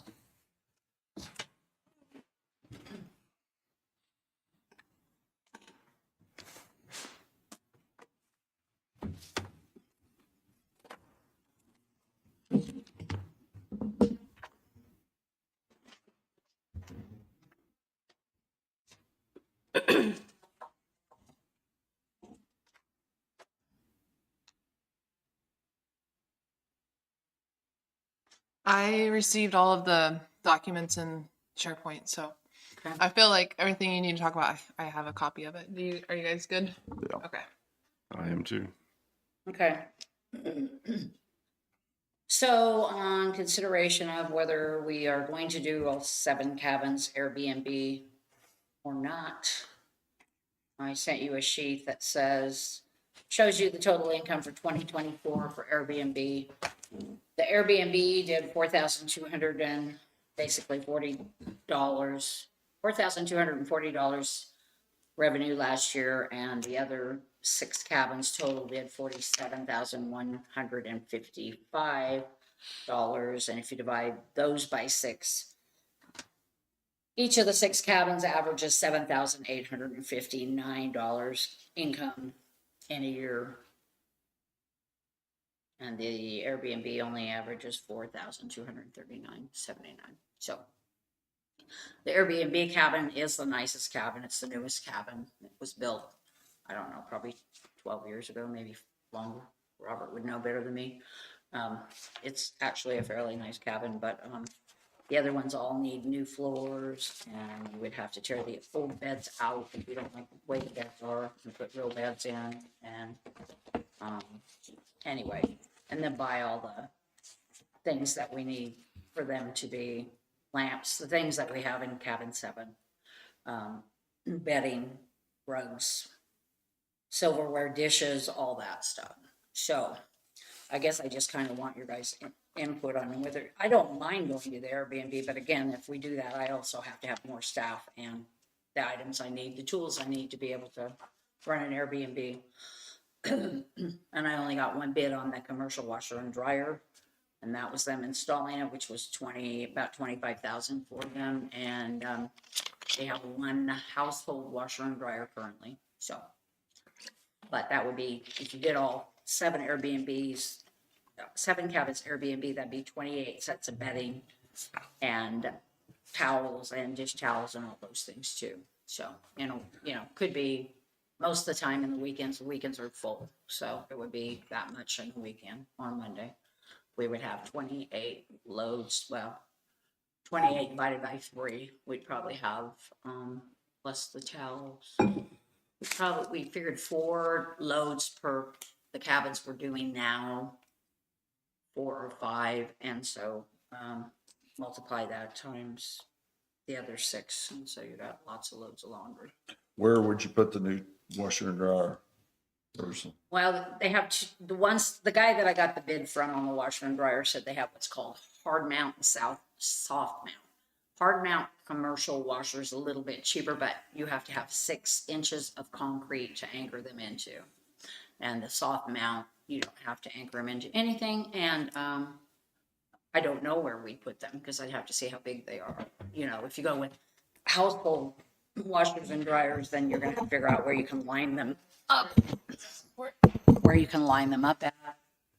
We talked about the upper shower house. There's a room in the middle between the men's and the women's, but then we have to heat that all year. We don't currently heat that shower house all year long. We put antifreeze in the water lines and shut it down. We keep the down by the playground open. So there's no shower house up there in the wintertime then? No. Okay.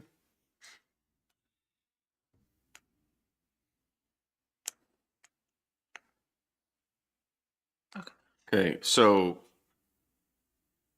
when we were discussing this before, Danny said that the reason we weren't getting more money off the Airbnbs was the fact that we only had 1. Are we going to still need all those items if we move to say 3 Airbnbs or just 2 It's much, no, obviously. to try to see if that alleviated or changed that problem? We can if you want. I mean, is that, Like a gradual.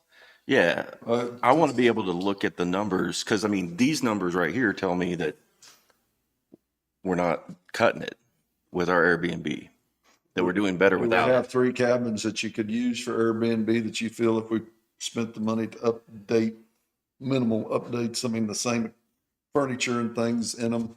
And then how much of a workload would that, what kind of washer and dryer would that require us to buy instead of the commercial?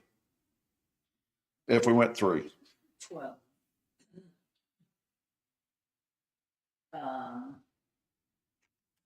It would be 12 to 15 loads of laundry. If, especially on the weekends when we're full. Per day, is that what you're saying? After they've left and we strip beds, yeah. Like, how long do you leave them on there if somebody is there? I mean, is it a 3-day deal, the Minimum's 2, 2, minimum's 2? yeah. So they're coming in for the weekend. Most of them are coming in weekends or holidays or Dance Festopia. So what's maximum then? I mean, if somebody stayed a week? They can stay a month if they want. Yeah, but every 2 days you'd change the sheets then? Is that what you're saying, or what? No, we don't change sheets. If somebody rents them for a week, we don't change the sheets. We ask them if they want us to, but most of the time they say no. So Okay. we don't usually have to. I had a guy in there quite a while this summer, one of the Everly outage people, and he was there a couple of weeks. Well, not a couple of weeks, but he was there quite a while, and he didn't want the sheets changed. I've had other people not want the sheets changed, so just depends. I mean, most people at their own home only change their sheets once a week anyway. So, Okay, so could we operate 2 of them no, without having to buy a new washer and dryer? No. maybe during hunting season, which is November 1st through November 15th, for the most part, is when the biggest part. They're full, all 7 cabins for that whole period.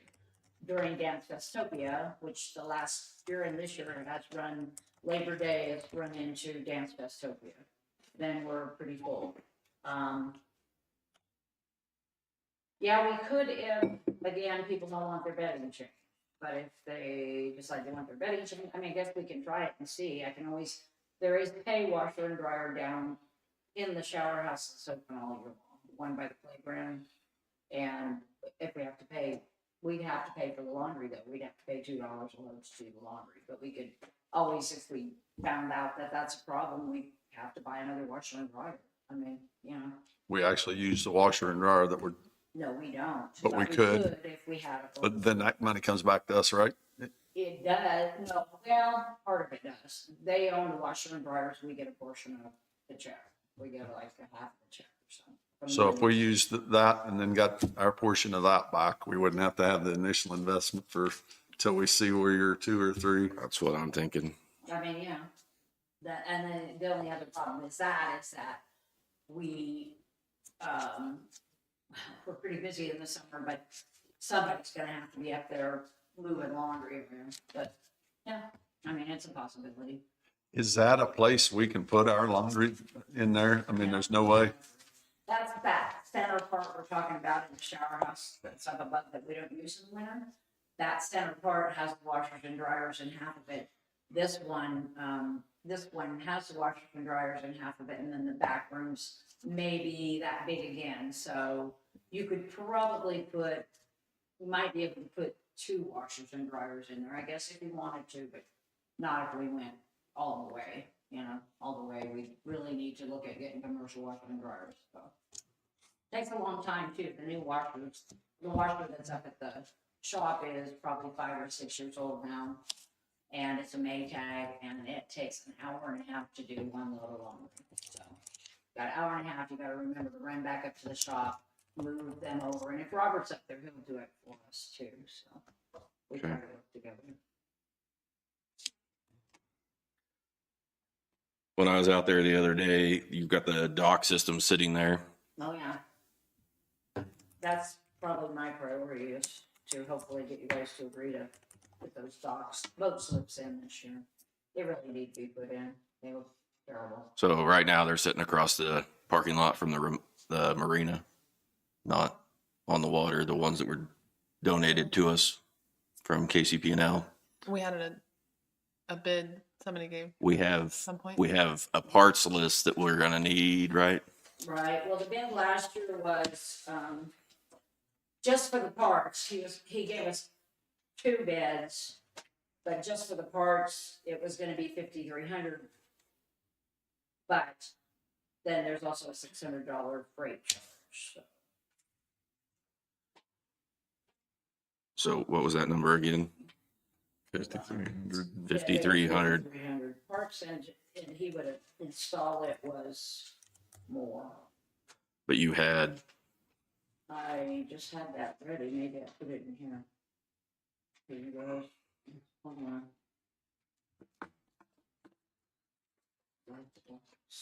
Sorry. I feel like I kind of still go back to the vision and like 6-month strategic plan. I have a 6-month plan for you. Oh, yay. Well, Can I see it? but it includes these things we haven't talked about, so. Okay.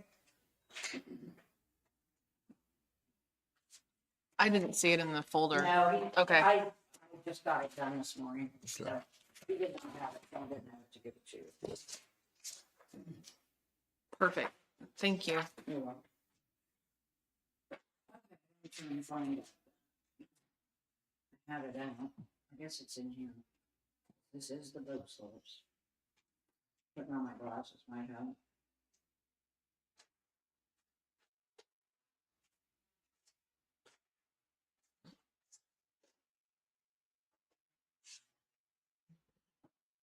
We sent it to you guys a long time ago, the two plus the boats. And I know I have it. I got them in a long pile. Yep, I know. You should each have a copy of this. I could go make more copies, you guys can pass it down, that's the cost. Minus the freight.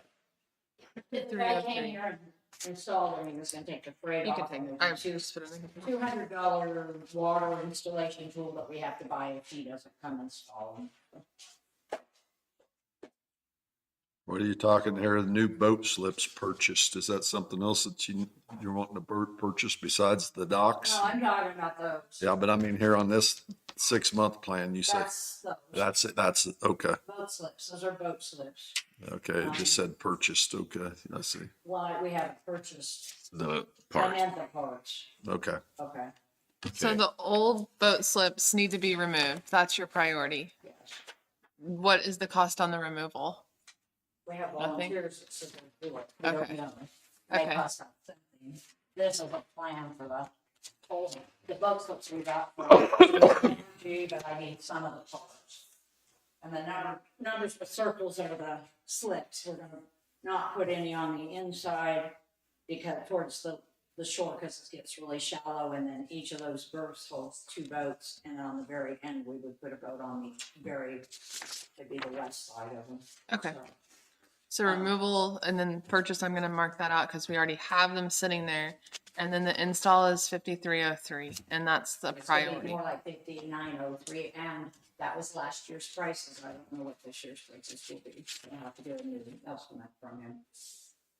There's $600 freight delivery. If we're gonna do the work, he was gonna bring them and not charge us that if we hired him to install, and that was a higher rate. So, which I have that too. Since it's above 5,000, are we going out for bid on that or just with that one person? Just one person? We already did that. I had bids last year. Do I have to do it again? I'm I would think so. assuming you would have to, unfortunately. How fast, if we had these docks here, what's our fees and how many boats do we get? How fast will that return to us in 5903? The return will be on the rental on the slips. It'll be on being able to host tournaments and people camping because they got a place to park the boat. They don't make anything off. You won't make anything on That's the what I'm slip asking. itself. It'll just be, we came here because you have that accommodation. So like right now, they can tie up, what, 2 boats? We don't let them tie any up. Oh, you mean on those other two docks? Yes. Yeah, basically, but we don't let them leave their boats there. That's just courtesy docks to go get something out of their vehicle. So what do they do now? They just They don't either, have anything. they just either load them up or They load them up, take them out, yeah. take them out? So basically, if we rent it out every boat slip that's available, which is 10 of them, then that's $80. I figured the boat slip should be at least $8. That's $80 per day, which we wouldn't get that back, but That's yeah. what I'm asking. You know, some people do used to rent them for a week and a half, 2 weeks at a time, especially right before Memorial Day weekend and like Labor Day weekend and sometimes in the fall. In tournaments though, run them days before the pre-fish, before they have a large tournament and stuff.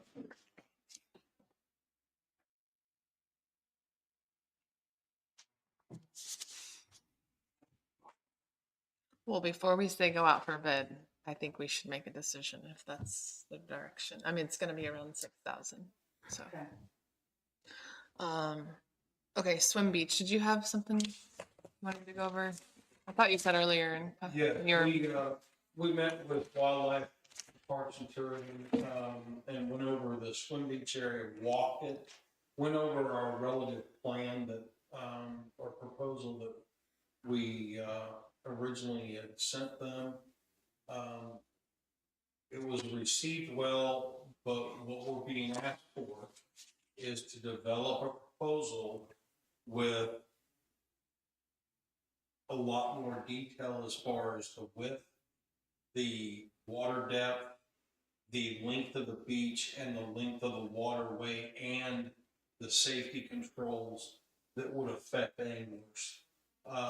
We discussed all of that and I think we can do that.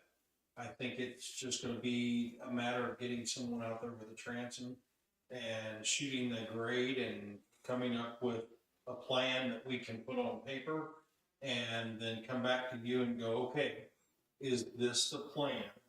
This is what we were told by Wildlife and Parks would be acceptable. Is this the plan you want to pitch to them and move forward?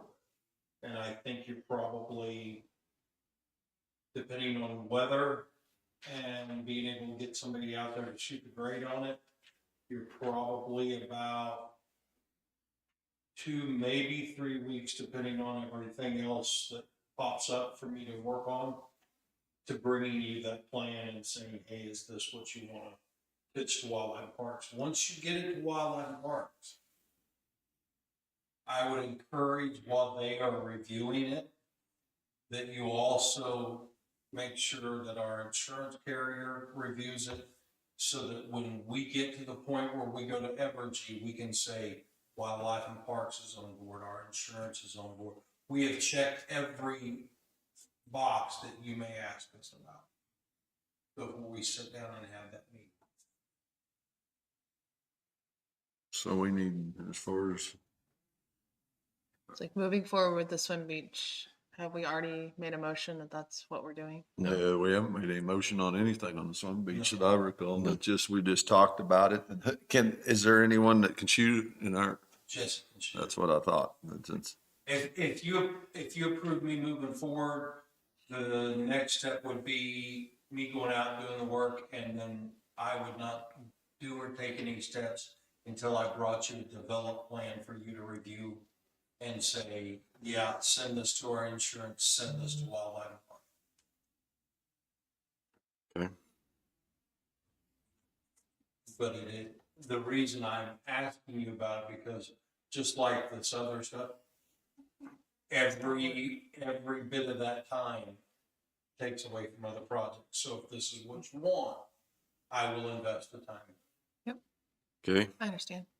So what about the cabins on here? Well, that all kinds of depends on what you guys decide about the Airbnb, because honestly, you're only gonna be able to do one cabin at a time. I already have Dance Custopia weekends already full, so like, for instance, I can't have any of those cabins being worked on during that week, and that's Labor Day weekend too.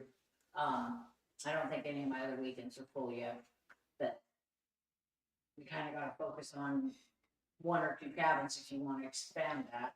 And we have to block them off for rental while they're being worked on. Which cabin number do you have for Airbnb? Which one are you using? 7, Sorry. it's the newest and it's the nicest.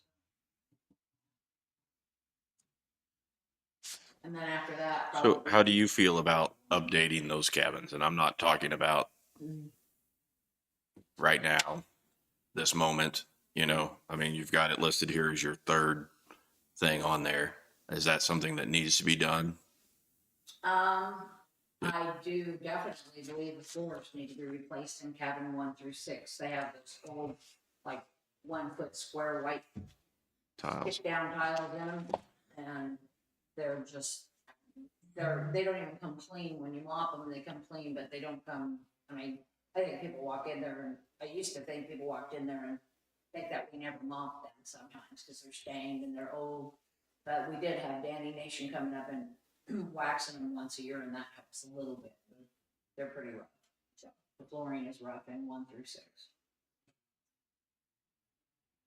So the flooring has to be replaced. I have a volunteer who's going to, cabin 1, the deck is sagging on one side because they piggybacked the water across the fascia at some point and it's sinking.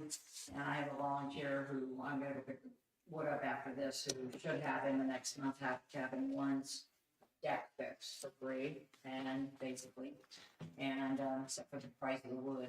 And cabin 4, we have the tin for the roof in it. It's from cabin 8 that you decided not to build, and so that tin will go on the roof over the asphalt shingles, I believe. Just put them over it. It would take lathing Yeah. strips and then be screwed onto it. And other than that, during COVID, Sean and a bunch of them put new siding on all of them. The siding looks really pretty nice still.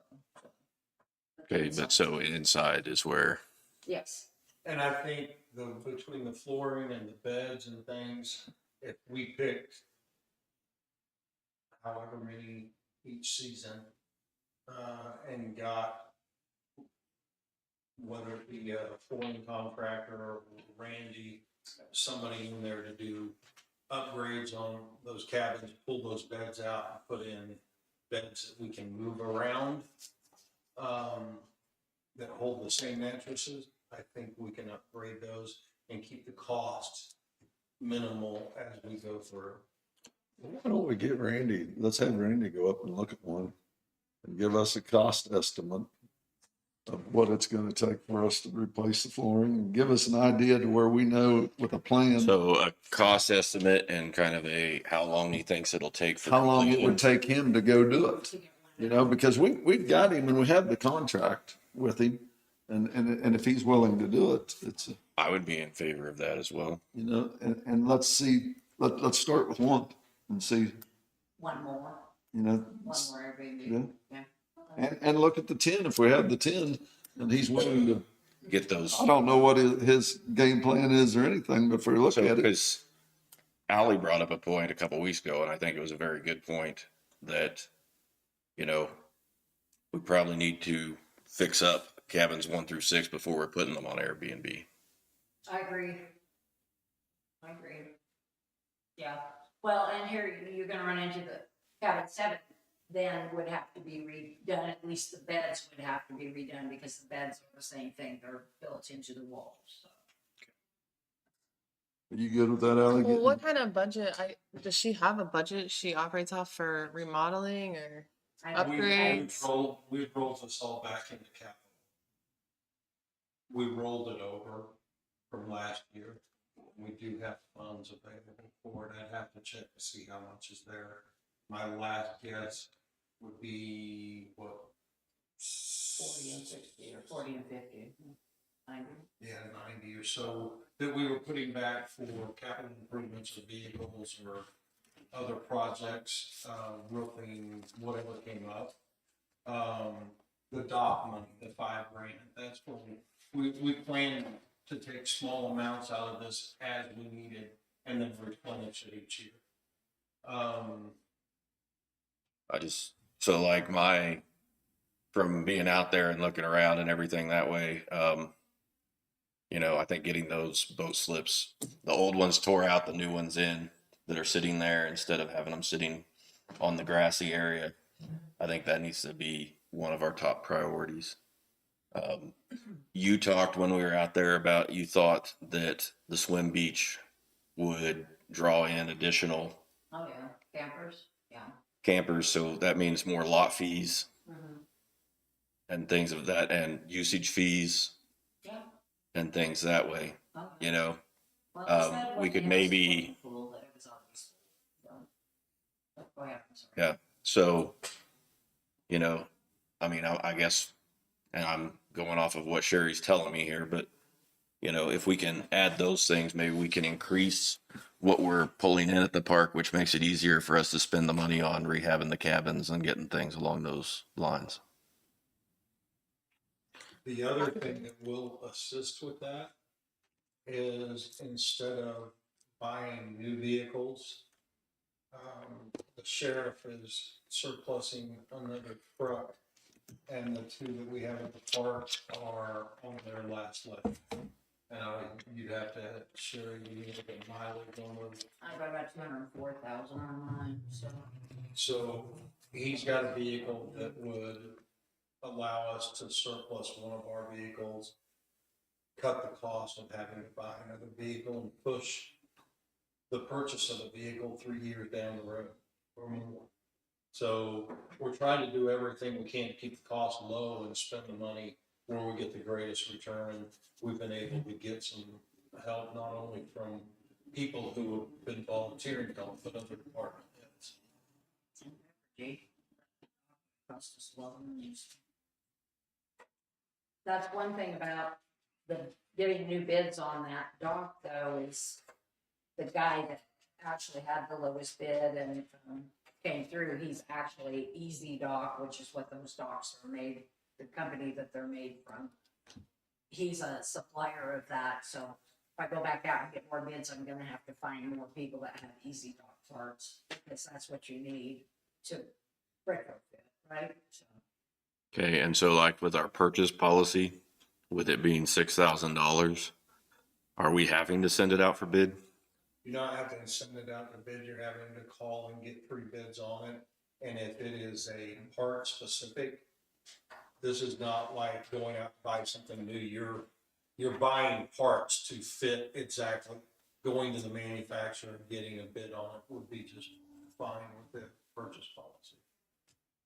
So getting a new parts list price, I think would more than suffice that policy. Okay, that's what I'm thinking too. The other questions would be, are we retrofitting the cabins to put them on Airbnb, and how quickly would we want them on our Airbnb? And I think I'm sorry, I was trying to help That's okay. in the other room, need some documents for another problem. The online camping, did we figure out what we were doing with it because of the parking prices? I mean, what we're gonna give that company, if we put back into our wallet even a half of that, is gonna build up our funds. I looked through that. I have an opinion on it. I feel like we should wait and look into, like, if we're gonna get the new website, there are options for a plugin on the new website for reservations. I just thought that was a lot of money that they were taking. I'm willing to wait and look. I'm okay with waiting. Just I keep am it the too. way it is. Okay, so like today, do we want them to go out to bid on the boat slips? Do we want them to go ahead and get the measurements on the swim beach and So things of that nature? And then have Randy look at how long it would take and what the cost would be per cabin? I'm good with that, but like I'm saying, what I'm saying with this swim beach, we need to check what our insurance is gonna be before we put any money into this. See what's gonna happen with our insurance before we ever spend 10 cents on it, because if it gets down to the point that swim beach is gonna cost us a lot with our insurance, why move forward? If I made a theoretical plan from the one I've already got, and Just- presented it to K-Camp. And That's what I would do and see what they have to say and, give them just a rough draft and I'll push it out to them. If And that's see- what you want me to do, I'll get that out to them. as soon as I'm good possible. with that. I think that's a good point, Jim. there's no need of spending a ton of money if we Oh, no. if our insurance gets to say, hey, If it's gonna be cost prohibitive. Yeah. Yeah. Or if they say they won't insure. I mean, it is up to them whether or not they insure it or not. So if they tell us you're wasting your time, we'll never insure that project. So- and then I would like you said about the cabin, I'd like to at least get us, pick out one and have Randy go up there and give us a How long and a cost estimate? cost estimate, and how long it would take him to do it. And on one. I'm good with that. I think the boat slips, I would like for you to go out to bid on that. You guys are good. You'll do the swim beach on insurance. As far as the cabins, the only thing I would say is just, I'd also like to see cabin 7, put some money into how you want to remodel the inside decor, the bed, the mattress. Just, you gave me all of them that need to be done, but I was like, what if we just focus on the one Airbnb we have and letting her Rest it up. a little bit. Huh. I don't Have you know. looked What on I mean, Airbnb? just I'm in favor of it. let I'm her in favor go. of starting with one, and I don't care which one. I'm in favor of starting with one and see what it's going to, at least get the bid of what it's going to Yeah, take. I And wanna know what understand it's gonna Randy take. coming over, but I didn't hear that one really needed Randy for cabin 7. Well, that's what I said. You still Yeah. have to, if you want to put in regular beds, you're still gonna have to remodel Have 7. So Okay. We'll basically rip out what the beds are that hold the frame and then buy new beds for them. We won't know whether we have to put a wall board or anything until we rip it out. So. And I really don't want to micromanage what that looks like, but I do think it's important how, like, maybe the first one, we all come together. Well, and I was wondering if it would be beneficial if we closed the meeting one day and all went over there and walked around just to kind of see. I'd love that. I haven't ever been to the cabins. I've not been in them. That I've been was- a few times. but that I've was the been in most- cabins. That was the most extensive time I'd spent at the park was last week. Okay. So I think it would be beneficial for all of us if we could, field trip. yeah. I would say And I you- was kind of thinking, maybe that would be something that we could do with other departments as well. Yeah. Get You some know? input. And be out there at their place and everything that way. So Yeah. that was just something that had popped into my head after being over there with you, Sherry. I think it's a good idea. So you look into the parts, and then you're going to look into the insurance, and then we'll get Randy up there, and Who's gonna call Randy? Randy's going to look at this is different, but Randy's going to look at the gazebo too. Okay. That's why I'll call Randy. I got other projects Okay. to deal with. So. And I'll get you those numbers this week on telephone on that. I'll put it with my stuff. Do you want to come back and give us an update on all of that in 2 weeks, the 18th? Update on boat slip and insurance, or do you want longer? Can we shoot for the 18th, and if we have to push it out a week, I'll let It would be 2 weeks. Well, then That'd be just 3 do, weeks, 4 weeks in, I'm if it's, going yeah. on trip the 24th through the 5th of March or something. can we just plan on her coming back March 3rd? She said she's gonna Oh, be sorry, In the sorry. next week. So the 10th, The 10th? Sorry. March 10th. Sure. Rose, can you put that on our agenda for that day? Okay. Do we want to go out and visit before or after that? Maybe after. I'd say wait till afterwards, because then we get everybody and we get an idea what we're looking at. And Do you have an idea of what you want that to look like on the inside? Have you looked on Airbnb? Yeah. I just think it could be a little cozier, but other than that, it's actually a pretty nice little cabin, but, you know. Maybe if you had like a few where you ideas, come bring from, that if You're in. used to a Hilton, or you're used to, a rustic cabin in the woods. Cabin 7's actually a pretty nice cabin. something, bed wise that is resilient, will take weight and we can roll. Right, move it around. Yeah, we'll have to look, find out what that solution is. Well, we're starting painting the inside of some of the cabins Wednesday, so. Anyway, my cabin's leader doesn't really have a lot to do and she doesn't mind, so it's a good deal. How are the trails? The horse trails? Yeah. They're awesome compared to what they used to be. Okay. Bandler, you know about him clearing them all? Yeah. Yeah, they're awesome. How many people do you get in there on the horse trails? I mean, just, I can't tell for sure. We get a lot of them either come in by your house or they go up. The shop still has a box on the side of it where you can still pay from an old field fashion with the envelope. We'll probably bring it in on a good weekend, like this week or today. Sometimes we're bringing in $60. So that's. do you think the honor system works pretty well with the horse I deal? think the horse people, yeah, definitely do. So. And we've looked about the retooling the old caretaker place and possibilities of making a place to park with trailers and have power. We've never tore that house down yet, right? Nope, We're, it's still there. yeah, we're waiting on, Evergy to work with Randy about wanting to do a fire, there, but once it's done, there are utilities there and make a good place to back a trailer as opposed to the horse camp with no power, no water.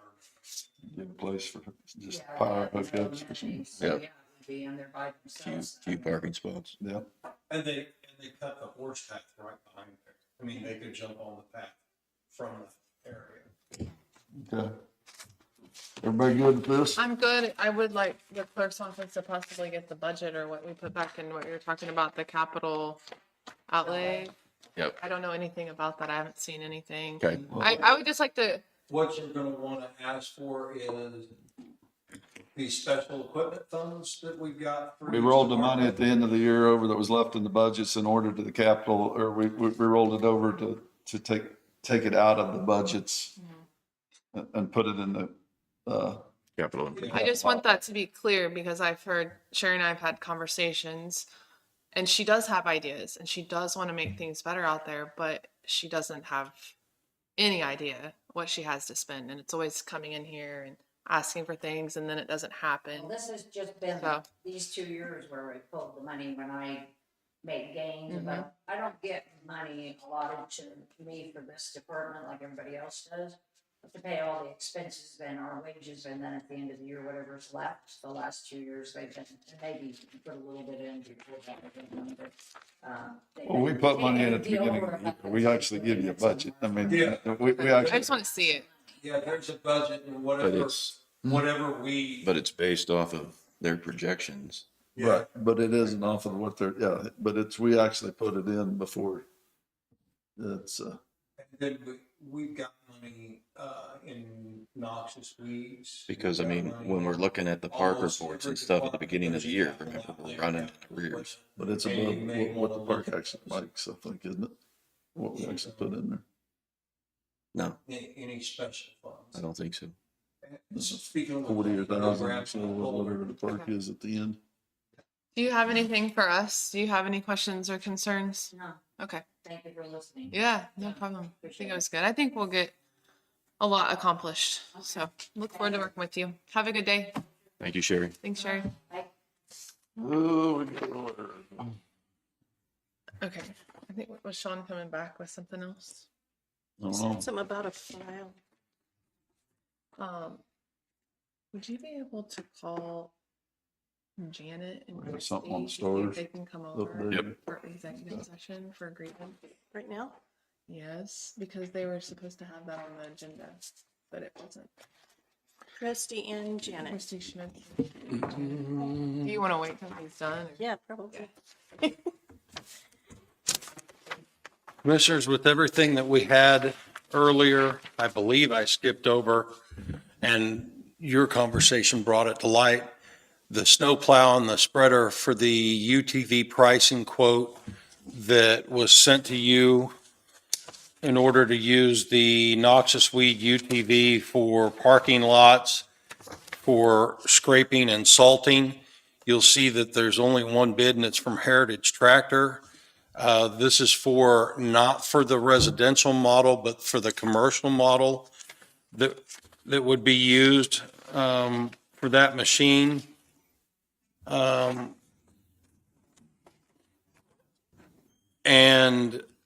that commercial model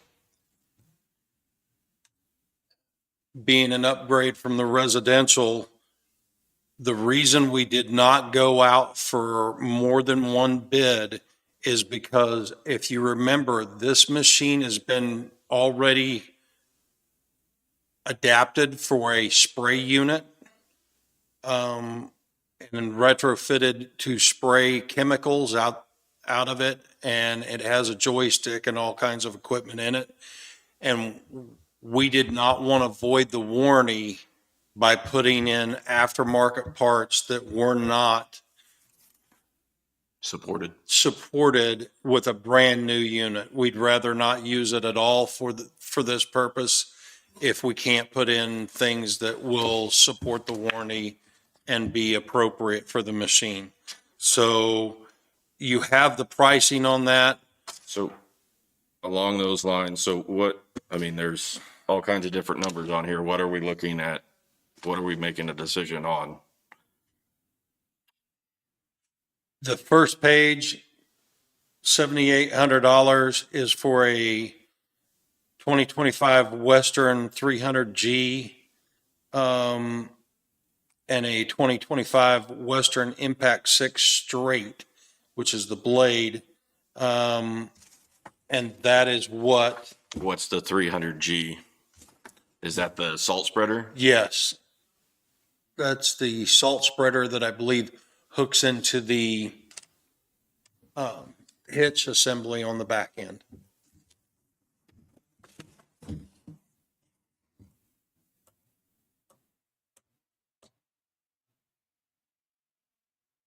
And then it's just broken down piece by piece on the next pages. That's correct. Okay.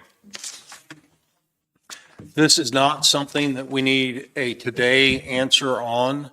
And if you'd like to speak with Johnny about how much time he has in the winter, but if you'll look as you leave today, right up against the building over here, using large equipment, we did tear up 2 parking blocks and we did damage a couple of the areas on the parking lot, scraping it with large equipment. I think it's more appropriate. Plus, it takes an operator that we have to send up here.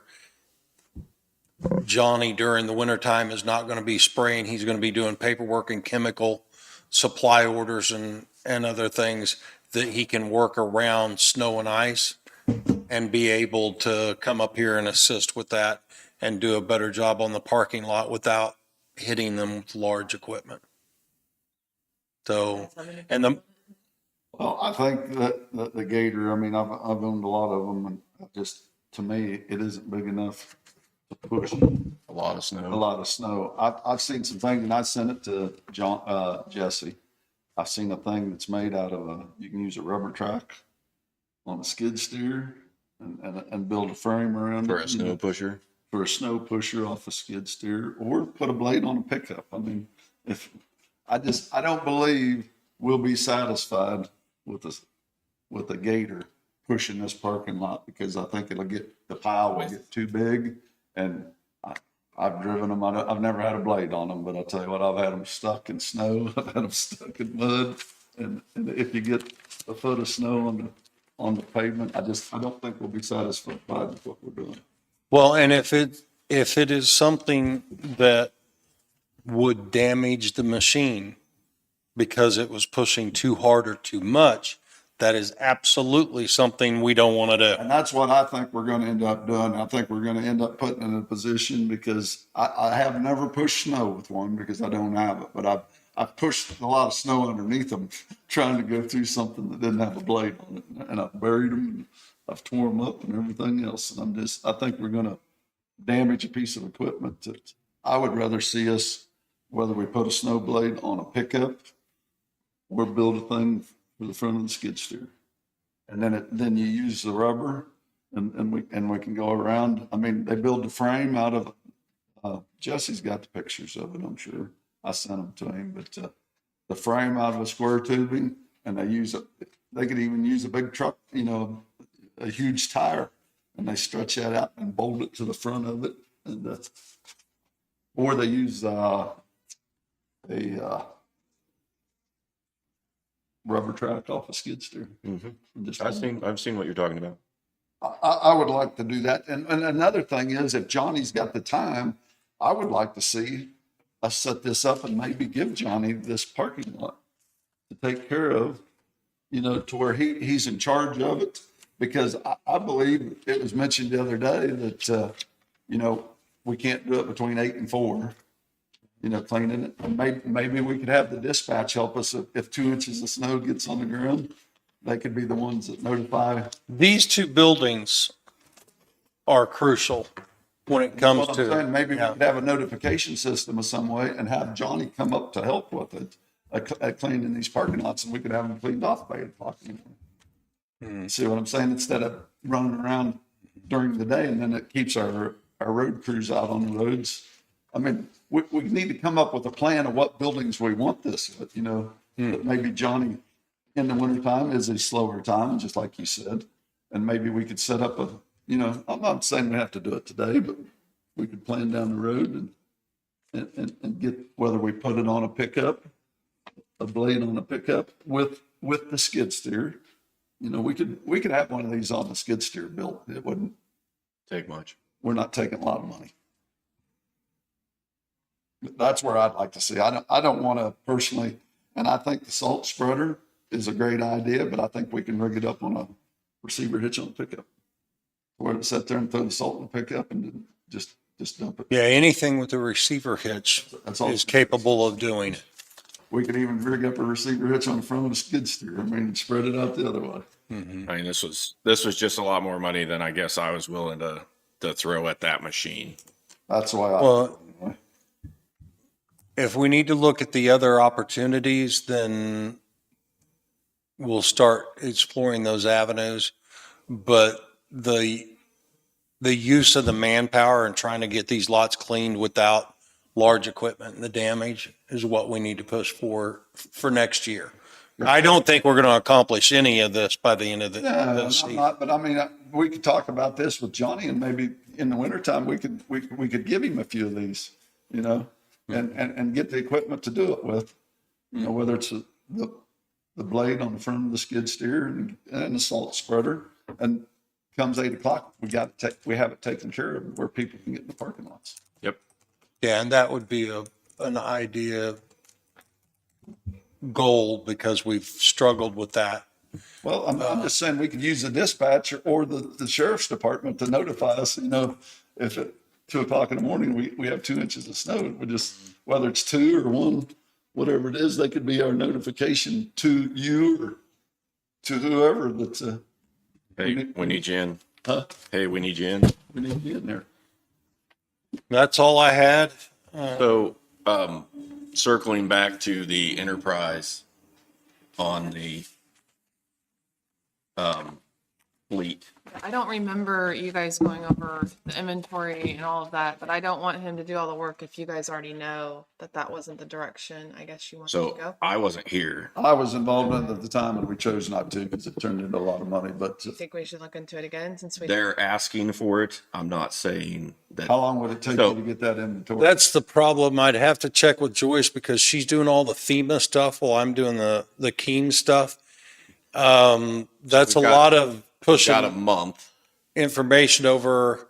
That's just 3/4 ton and half ton pickups. Is that all we're looking at? No dump trucks, no. It's half and 3/4 ton pickups, is what I understood the sheriff to say. Okay. And that would be at the park. It'd be all over our public works system. So we can pick and choose what we're doing as far as that goes. Like if we said we didn't want to do our ones at the park because we were rolling in ones out of the sheriff's department and things that way. Yes, we Now, could. how is this going to be? Are we going to roll our vehicles over? Are they taking our vehicles we have today and rolling them into the They're going to program? have to explain all that to us. I didn't know if you knew. So, I mean, I was on a 20-minute Zoom on this, you know, Well- so it's still very preliminary. and everything that way. We'll know more when we sit down with them on March 3rd as far as that stuff goes. I think the push from their end is, in order for this to work for the sheriff's department, we have to have a non-pursuit vehicle. Okay. Let me, On there. A one or was One.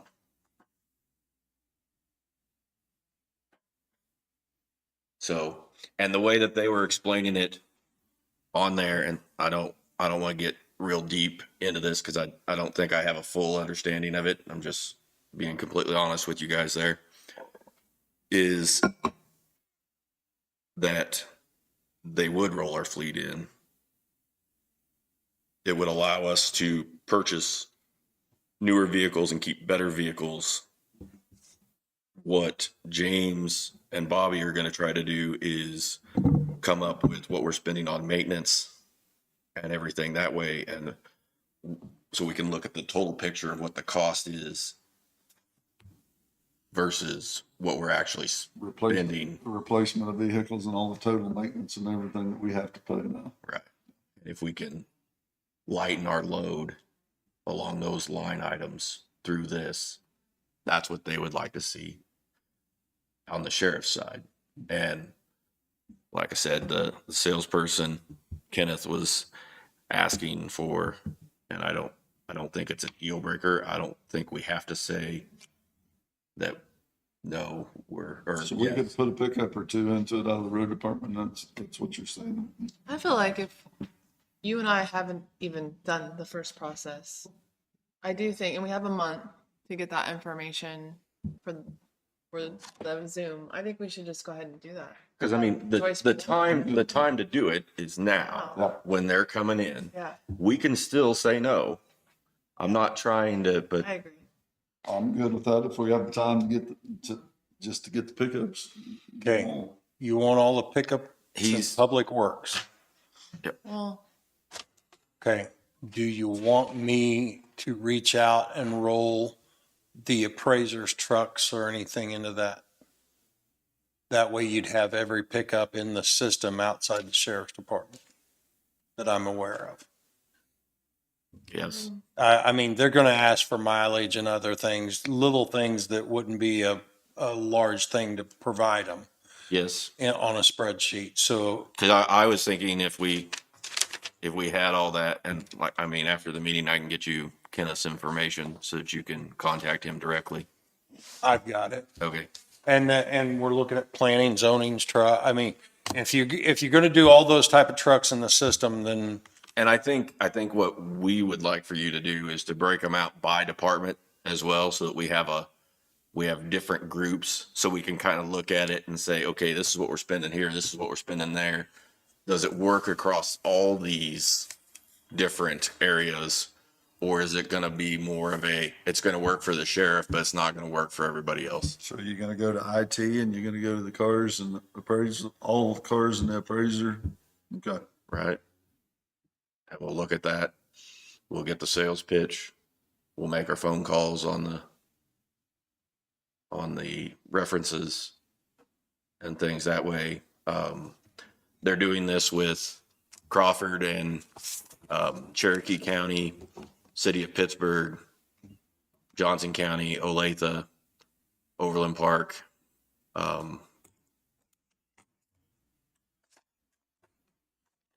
That was kind of. I can reach out to him and find out what he needs for information and start that process. And then I'll just see if Nicole or if we bring somebody in to help Joyce, because I know she's buried on the FEMA stuff, so. Okay. Okay. Thank you. Do we want to do 5 minutes or executive session for non-elected personnel with Sean? yeah. Okay. I'll make that motion. I'll second it. It's been moved and seconded. Any more discussion? All in favor, say aye. Aye. Aye. So 5 minutes, non-elected personnel. We'll be back at 1:31. 32. 32, okay.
I guess we know. Oh, oh.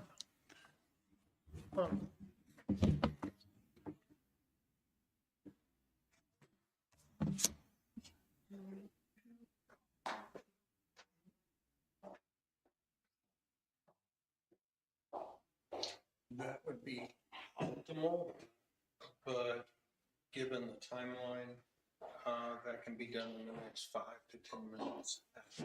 So I think, yes. Yes. I think we can make that work. We're going to have some action from executive session. Okay. Yes, Okay, we ready? correct. Yep. All right.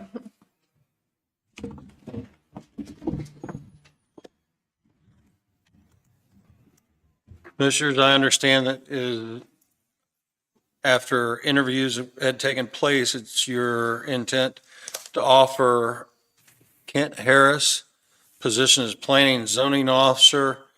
Position will be 12A 23 7815 per hour, salaried, and that we will begin the process of the employee hiring process and physicals and other HR issues after you make that decision. I'll make that motion. I'll second. It's been moved and seconded. Any further discussion? All in favor, say aye. Aye. All opposed, same sign. Will you please reach out to the other three? I and Rose, if she's available, will stay here until we make contact and let the other three know before. Thank you. Thank you, Sean. Thank you. I appreciate it. Okay. Thank you. Okay. I have something. If you have anything else? I don't have it. We still have stars.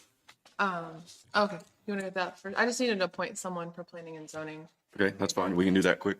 So If you- I received 2 applications. The one I would like to make a motion to appoint would be Daniel Black to Planning and Zoning Commission to replace Daniel Ernest in District 2. How much longer is in that term, do you know? I actually don't- it didn't say, It's but okay. he is finishing out Daniel's term. Right. So probably 2.5 years, maybe. But I don't know if Daniel came in, I don't remember where he between. came in, so because he replaced Mike. So I'll second that motion. It's been moved and seconded. Any further discussion? All in favor, say aye. Aye. Opposed, same size. Motion passes 3-0. So I'll reach out to him as far as the computer and all of that with hiring a new. You need to planning get a and hold zoning. of, Chris. I think Chris can get him set up because he's probably, if he's turned his computer in, I mean, Daniel, Okay. I suppose Daniel's, So I'll get with Chris on that then. get with Chris. Okay. I think Chris takes care of that, doesn't he? Yes, I think so. Chris or the planning and zoning Yeah. administrator. Okay. And then the only other thing was we were going to go into executive for a grievance. Christy's gone today. Okay. So you want to we'll push be- that out to the 18th? I think we have to, don't we? I would say you'd have to. So I would like to schedule that on the agenda for February 18th. how many minutes? 20? Yeah, 20, 30. 30 minutes If, with Janet Clevenot, Christy Schmitz, Allison Hamilton, and Jason Heiden, and it's non-elected non-elected personnel, personnel. executive session. That'll be the 18th. So we will finalize that hopefully that day. So Okay. Okay. I think that was it for me. Okay. You have anything, Rose? No. Anybody else have anything? Stars. Stars. Yeah. Okay, so,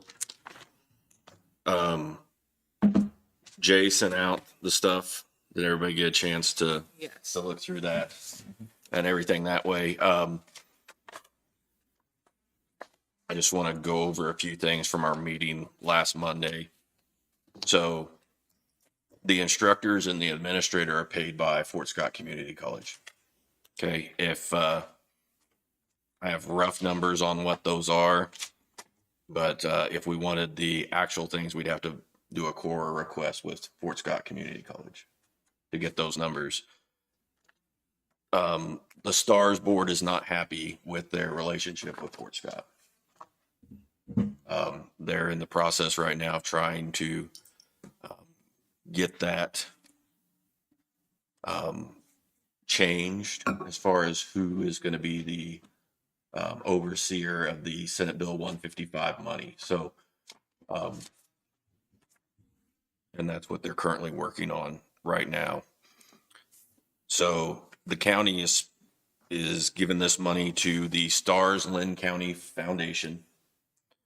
The STARS board looks at financials every quarter when they have their meeting, check registers, credit card statements, bank statements, everything that way. It's a 9-person board that is handling that. 2021, 2022 school year, they had 42 students. Graduating class of 23, 91 students. 2024, 146 students, and projecting for 2025, 160 to 170 students. And so the Senate Bill 155 money for those in 2022, that would have been, so the 42 students would have been about $90,000.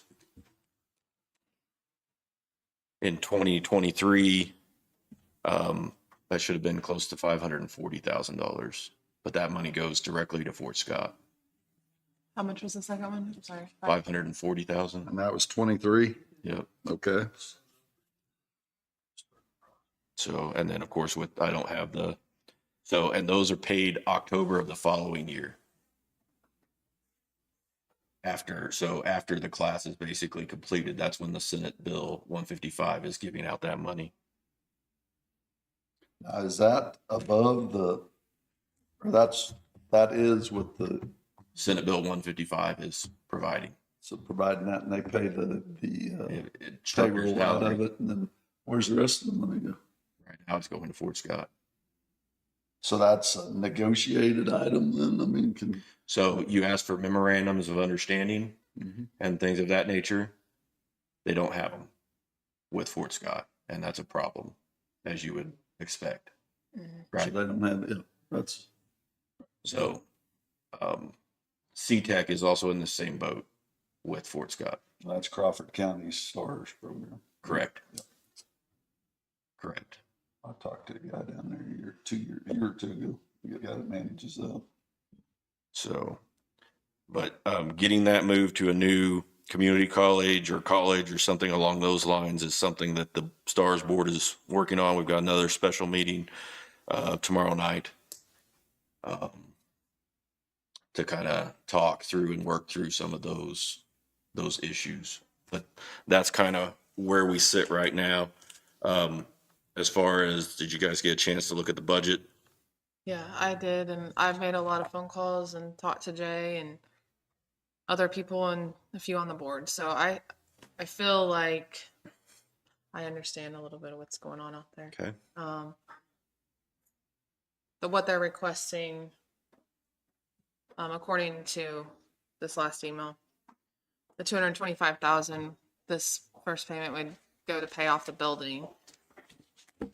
I have a problem with, it's not really a problem, I just don't understand.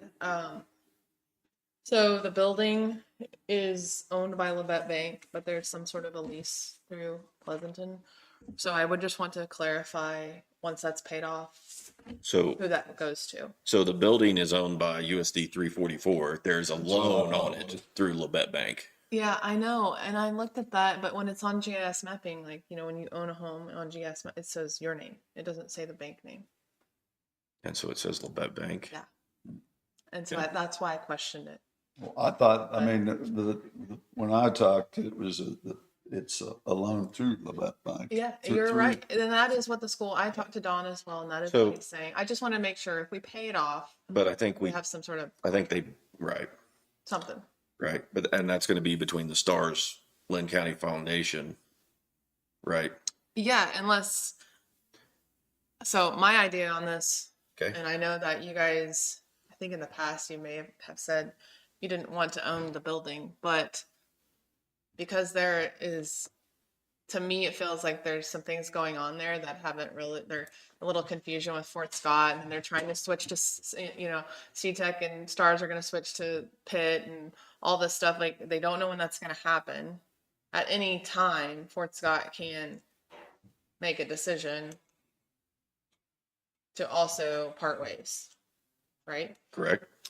So my concern was if we put taxpayer money into paying off a building that I didn't understand who really owned it, and then we pay the building off, and then the Stars dissolves, and then Fort Scott students, they move somewhere else. I mean, these are just like a lot of thoughts. There's But just my too- thing is, can we put some sort of stipulation on if we go ahead and approve this money to go out, that if something happens to Stars at any point and it's dissolved, that we would take ownership of the building to keep it running? Because the whole point of this is it's a great program. We want our kids to be able to go exactly there. what I think I it's a don't great- want it to close. That's- But I'm if the same you have an issue, which we know of issues that are happening that we're trying to get resolved, but in the meantime, I would hate to see us release the funds and then the building is paid for, but everything's taken out of the building and then we have no control over keeping. those And so students. like, and I just want to clarify something as far as, so anything that was bought with the Senate Bill 155 money Yes. goes back to Fort Scott. And I But- asked but for him they've to been- submit an they've asset been- inventory. They've been limited on their contributions to the program. I did ask Jay Allen to provide an asset inventory. He said it would take a month to get that, but I think eventually They're going it to have to do would be it. nice to have it. Yeah. In order, because if they break ties with Fort Scott, they're gonna have to give what Fort Scott bought back to Fort Scott. That's That's what you're saying. correct. What, the way I look at it is right now, I want a memorandum of understanding where we're going, because like Ali said, I want the program to succeed. But I don't feel comfortable putting taxpayer money into a building that's owned by a school district or has a lien on or has the note, I guess is what I'm saying, is I've been told Pleasanton has the note for the building. And I don't feel comfortable taking taxpayer money and putting that there. If something was to happen with Pittsburgh in the situation, if they don't get it taken care of to go to another school, I feel we might have paid a building off for Pleasanton School District. Okay. If Stars has to dissolve. I hear what you're What are saying. your thoughts on having the Linn County as, if Stars dissolves, that Linn County would take ownership of the building? Do you That's have a thought something- on that? I'd say that's gonna be hard to do with the bank. You'd understand. Well, I mean, But if it's paid off. if we're the one paying it off, we're the ones who paid for the rehab last year and stuff that way, I mean, I don't think that's a unreasonable I don't think request. that either. And just so you know, I was thinking about those same things last year when we gave them their money, so that's not a new thought to me Okay. either, because we should be having something to show for our investment. Well, that's the way I felt about it the first time too, myself, because I thought we just gave money to them and we didn't really know who was giving it. We said we was giving it to Stars, but we didn't really know where it was going because the building is owned, or I feel the building's owned by Pleasanton. It is. They have a contract with the Let's look back. Stars Linn County Foundation. So if we pay the building off and then nothing ever happens, Stars gets the building, that. Well, I haven't even seen, like, even the way you're saying it right there, how they're saying it, I haven't seen a contract that's even, happening. Okay.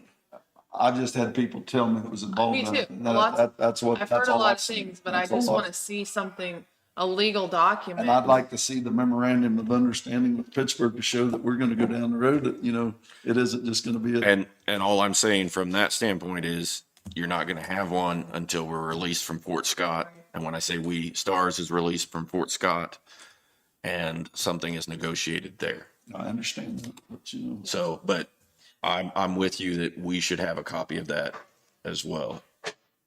So, but for right now, what we need is a memorandum of understanding on the building with clarification of who the owner is currently, who's being paid off,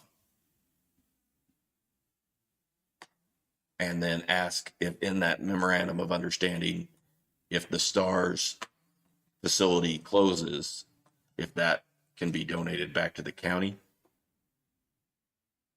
I mean, I would like to go that direction. I would don't know too. about donated, but, well, he has to donate it. I think Stars, because they're a nonprofit, he would have to donate it. But 501c3. I don't know how. I don't You either. could go ahead and put your name on it or not on the deed. I'm not sure. And if they get their new negotiated figure from down there, that where we're at, how much longer are they wanting our money? They do not have a timeline on switching from Okay. Fort Scott. So my understanding is this is the end of our money. Okay, This is the end of our commitment to them. that's what I'd like it stated too. Okay. You know, to know where our commitment stops. You know, And are the they- way I understood that was 225 now, and then It's 322,000 total, right? Around 32. 32, yeah, 332,000 total. But So there's 66% two more now, payments. correct, Okay. is what we have budgeted for. Okay, Payoff was 226, and the first payment to be released, what they're requesting today, was the 225. So I don't know if we want to wait and see if we get like a full payoff amount and do the 226 and just get that done. I don't know. Okay. It's an option. That's a Since it's payoff on real, the it's building, the is what payoff you're on the saying. building, we could settle that and then wait on that asset inventory for the second payment to be released. But do we want to, I'm just asking. I don't know. Do we It's want- a question. Do we want to own a building? I don't know. it's something To think. to through? think about. I don't think know. that you've spent over $500,000 in the building, or will. we will if we, Yeah.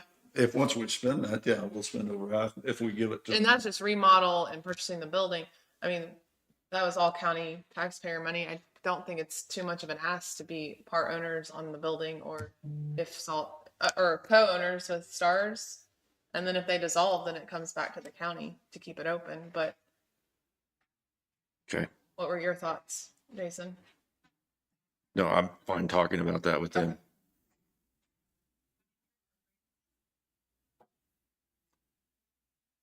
So I take it then that it appears to me that the SB 155 money is a negotiated item to do this program. I mean, if, What do you mean?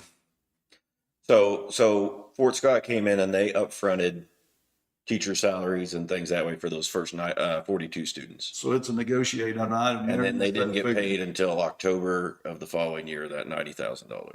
But then Pittsburgh comes in and gives more money. I'm just saying that. So that.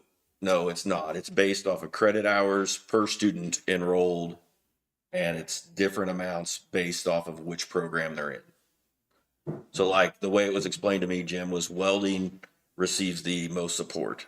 So the kids in the welding class